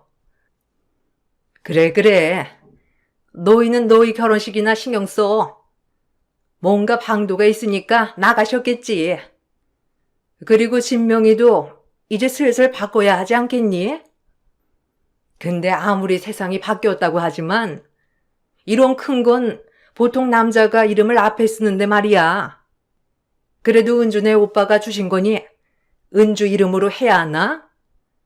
근데 은주 이름보다는 우리 윤철이 명의로 하는 게 더 낫지 않겠어? 아직 결혼식도 하지 않은 상황임에도 불구하고 식 전부터 집에 대해서 이러쿵저러쿵 얘기하는 것을 보고서는 결혼에 대해서 고민을 많이 하게 됐죠.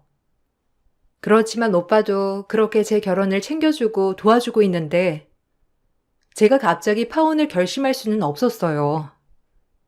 결혼을 하게 되면 앞으로 오빠는 사돈이니 더 어려워질 테고 조심할 거라 생각을 하고선 넘어가게 되었습니다.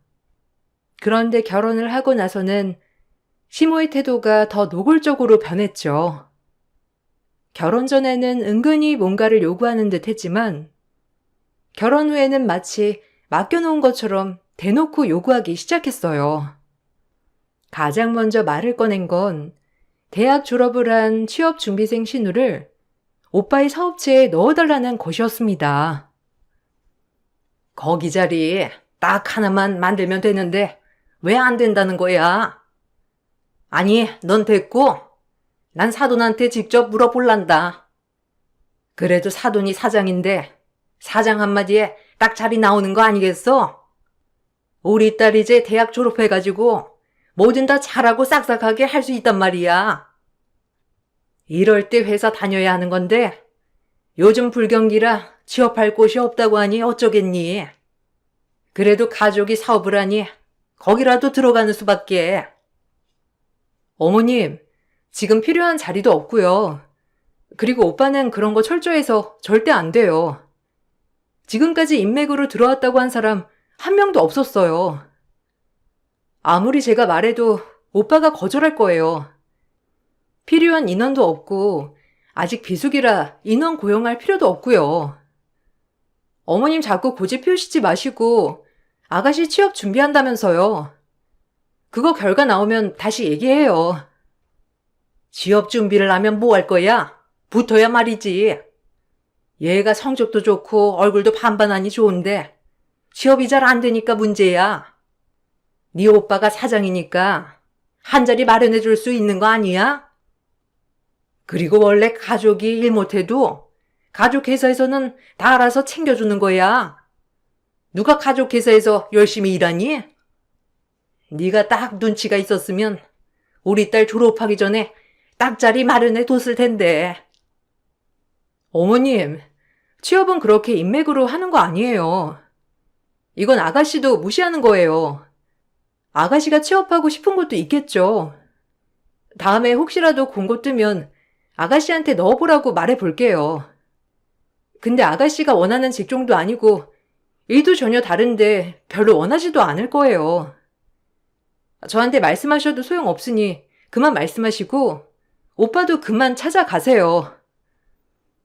시모는 신우 자리를 주라면서 저뿐만 아니라 직접 오빠를 찾아가서 부탁을 하기도 했습니다. 이런 소식이 들려오면서 전 오빠에게 미안하기도 하고 이런 시모를 막아주지 않는 남편이 원망스럽기도 했어요. 남편에게 말을 해봤자 남편은 엄마가 좋은 뜻에서 하는 말이고 부탁인데 어떻게 말리냐며 강 건너 불구경을 하는 듯 했습니다. 처음에는 단순히 일자리를 달라며 고집을 피우시던 것에서 어느 날부터인가 다른 것들도 무작정 요구하시기 시작하셨습니다. 그 시작은 친정오빠 사업장이 이전을 하게 되었는데 그 건물을 전체 구입을 했다는 사실을 알게 되면서부터였어요. 사무실 위쪽으로는 거주시설이 있었는데 그걸 아시고서는 자꾸만 이사를 가야 되겠다며 저희에게 계속해서 말을 꺼내셨죠. 제가 알면서도 모른 척하니 아예 직접적으로 친정오빠 건물에 대해서도 말을 하시더라고요. 얘, 우리 집이 너무 낡지 않았니? 안 그래도 이번에 이사를 가야 하나 싶더라고. 외풍도 많이 들고 그렇다고 해서 세시도 새로 싹 다 갈기에는 비용도 장난 아니고 말이야.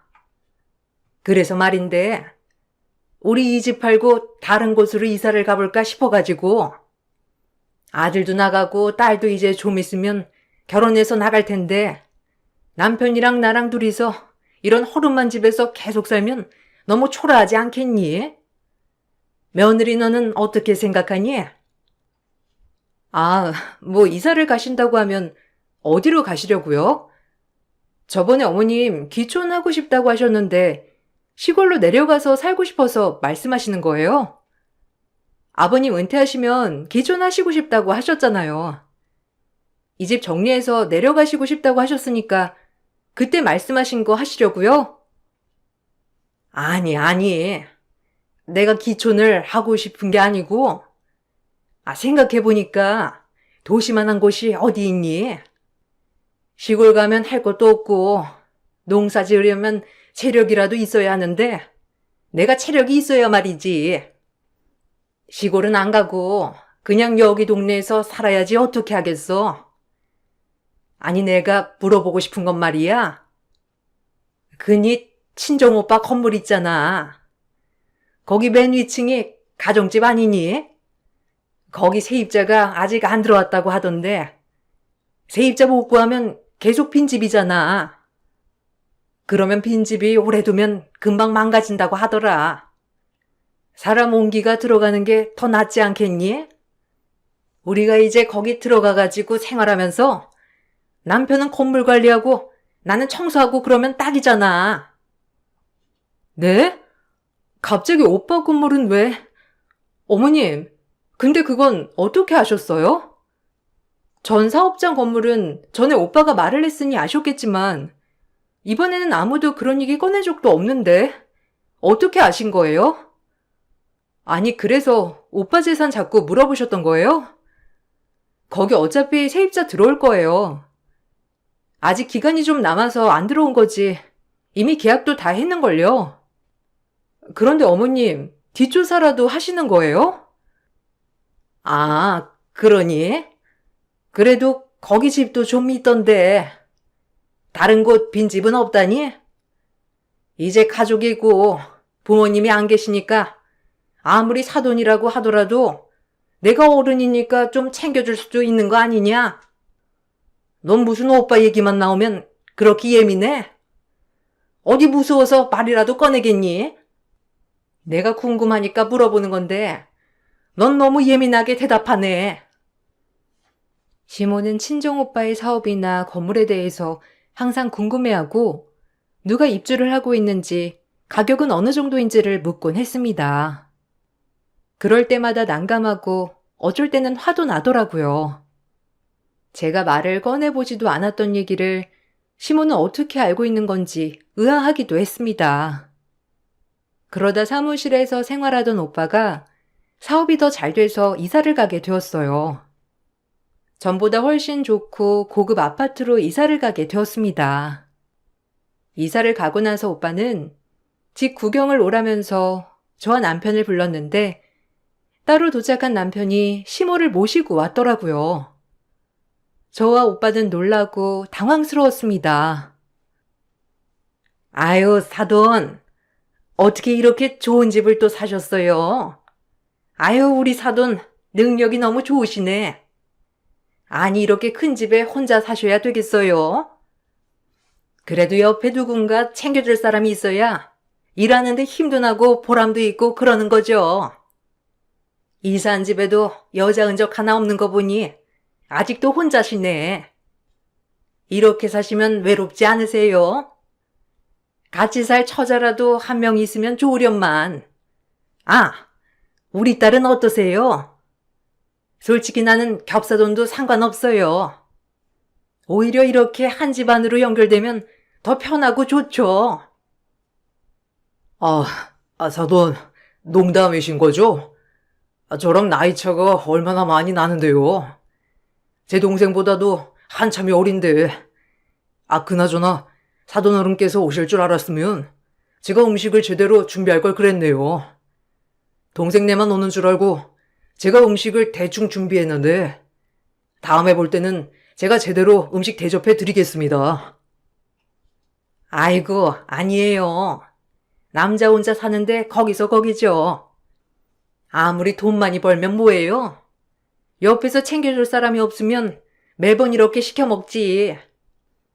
아유, 내가 사돈 이렇게 살고 있을까봐 속상해서 한 말이었는데 이렇게 시켜 먹기만 하면 건강에도 좋지 않아요.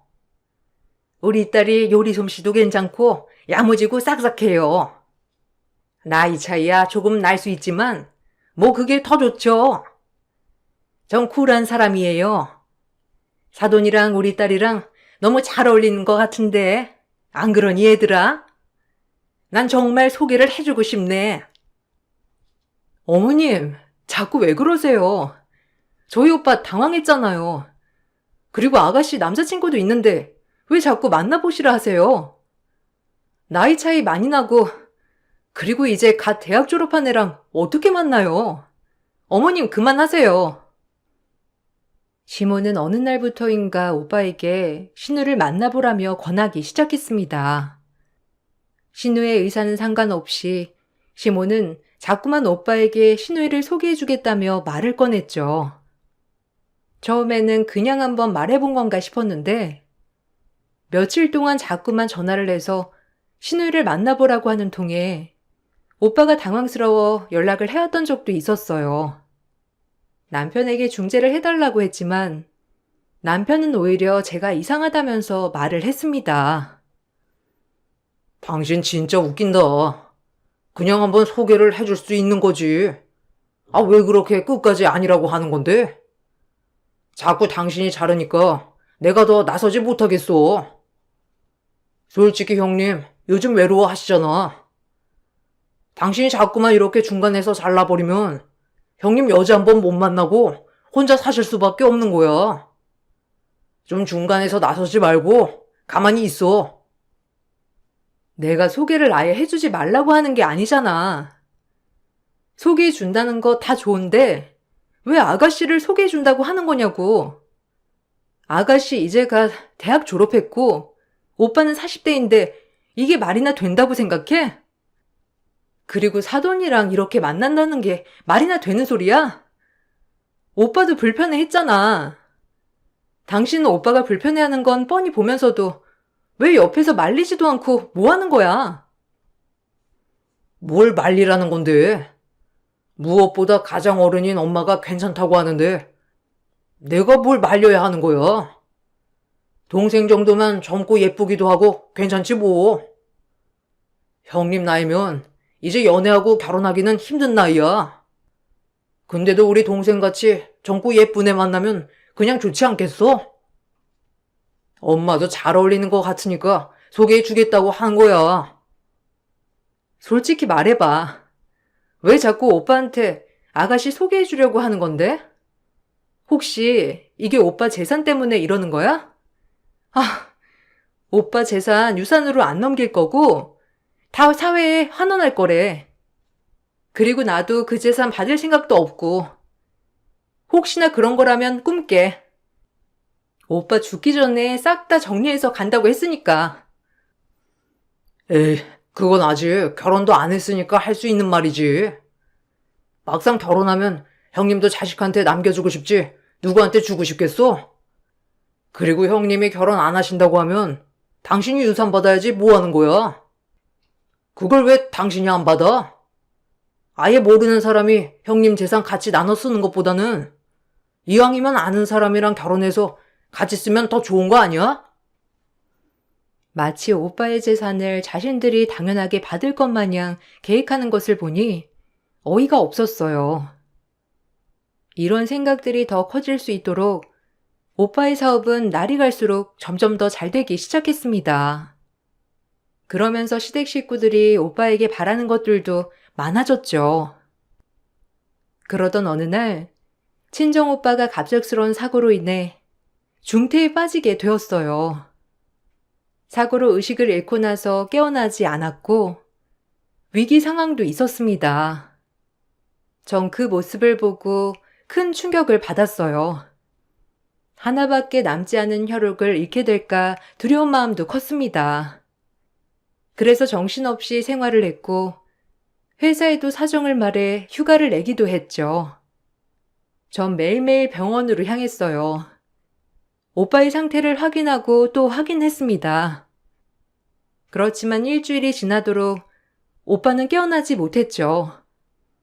그동안 전 밥도 제대로 먹지 못하고 기력을 잃고 있었는데 시댁 식구들은 마치 오빠가 언제 죽는지 보러 오는 듯 왠지 모르게 기분이 들떠 보였습니다.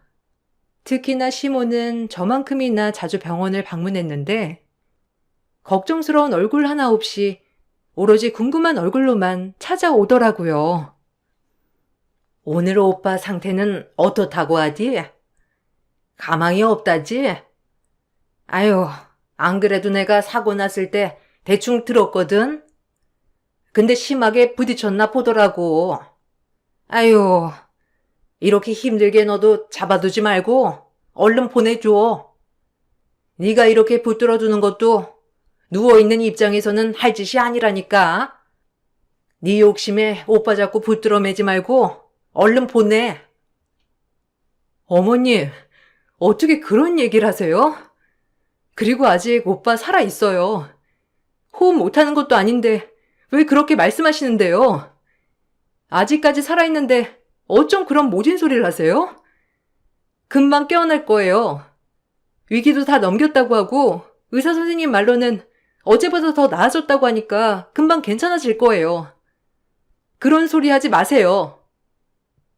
그래도 그렇게 심하게 사고가 났는데 이렇게 하다가 갈 확률이 좀 높지 않니? 내가 그래서 생각하고 있는 게 있는데 그니 오빠 차키랑 집키 좀 줘봐. 어차피 주인 없이 마냥 놀고 있는 거 아니냐? 사람 손길 안 닿으면 어떤 물건이든 다 녹슬고 망가지는 거야. 이렇게 그냥 둘 게 아니라 써야지. 어차피 사돈 가고 나면 다 네가 받을 거 아니니? 그럼 우리 같이 쓸 텐데 미리미리 좀 정리를 해두자. 뭐요? 진짜 지금 뭔 소리 하시는 거예요? 그만하세요.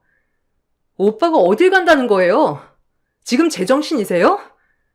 진짜 미치지 않고서야 여기까지 찾아와서 그따위 말을 하실 수가 있어요. 어머님이 하나밖에 없는 아들 저렇게 누워있다고 했을 때 제가 그렇게 말했어도 괜찮으시겠어요? 오빠 깨어날 겁니다. 회복하고 있는 사람한테 도대체 무슨 소리를 하시는 거예요? 그거야 두고 보면 알겠지. 딱 봐도 다시 일어나기 힘든 거 뻔히 보이는구만. 넌 쓸데없이 희망 잡고 있는 거야. 나중에 두고 봐라. 내가 한 말 오히려 도움됐다고 고맙다고 할 거야. 내가 널 위해서 해주겠다고 하는 건데 너야말로 무슨 소리니? 네가 여기서 이러고 있으면 우리 아들은 하루 종일 와이프 어디 갔나 걱정하고 눈치는 얼마나 보이겠어. 너는 오빠만 걱정할 게 아니고 네 남편을 걱정해야지. 내가 이런 말 한다고 해서 그렇게 도끼는 뜰 필요 없다. 너무 야박하게 굴지 말고 어차피 같이 쓰게 될 거 미리 쓴다고 생각해라. 이 미친 여자가 당장 안 꺼져? 내 눈앞에서 당장 사라져. 뚫린 입이라고 지금 말을 막 하는 거야? 내가 지금까지 얼마나 참았는데 당신 내가 경고했지? 그만하라고. 이 미친 아줌마가 내 눈앞에서 안 꺼지면 나 뭔 짓 할지 모르니까 당장 꺼져. 전 시모의 말을 듣고 더 이상 참을 수 없었고 그 앞에서 난리를 피우며 소리를 쳤습니다. 시모는 그런 저를 보면서도 눈 하나 깜짝 안 하고 가더라고요. 그렇게 그냥 가버린 줄 알았던 시모와 남편은 기어코 오빠의 집에 찾아갔습니다. 어떻게 알았는지 비밀번호까지 찾아서 들어갔더라고요. 낯선 사람들이 들어가는 모습을 보고선 관리사무소에서 저에게 전화를 해와 전 바로 경찰과 함께 오빠 집으로 찾아가게 되었습니다.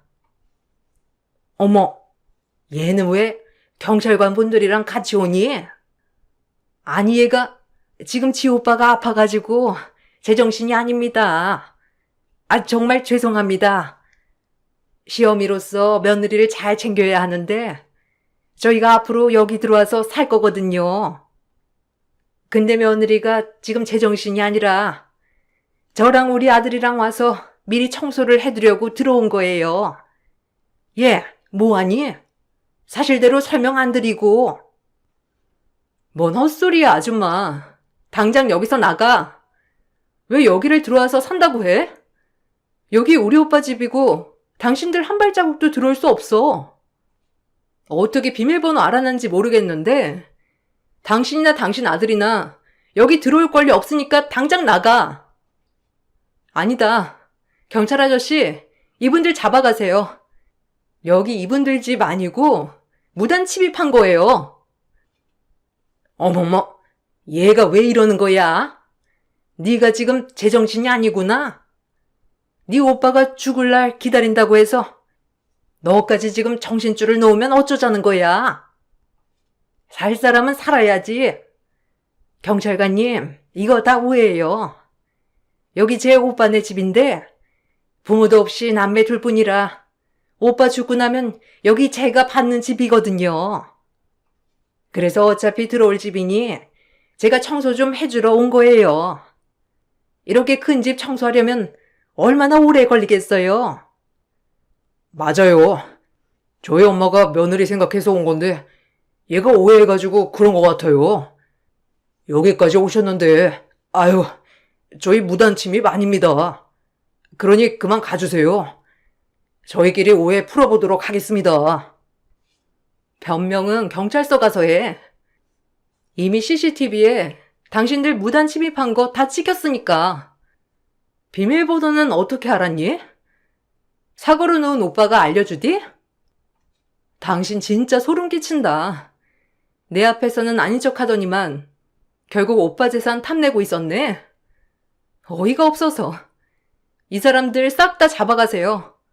저 이 사람들 고소할 겁니다. 제가 고소를 할 거라고 말하니 시모는 바로 달려와 제 뺨을 여러 번 내리쳤습니다.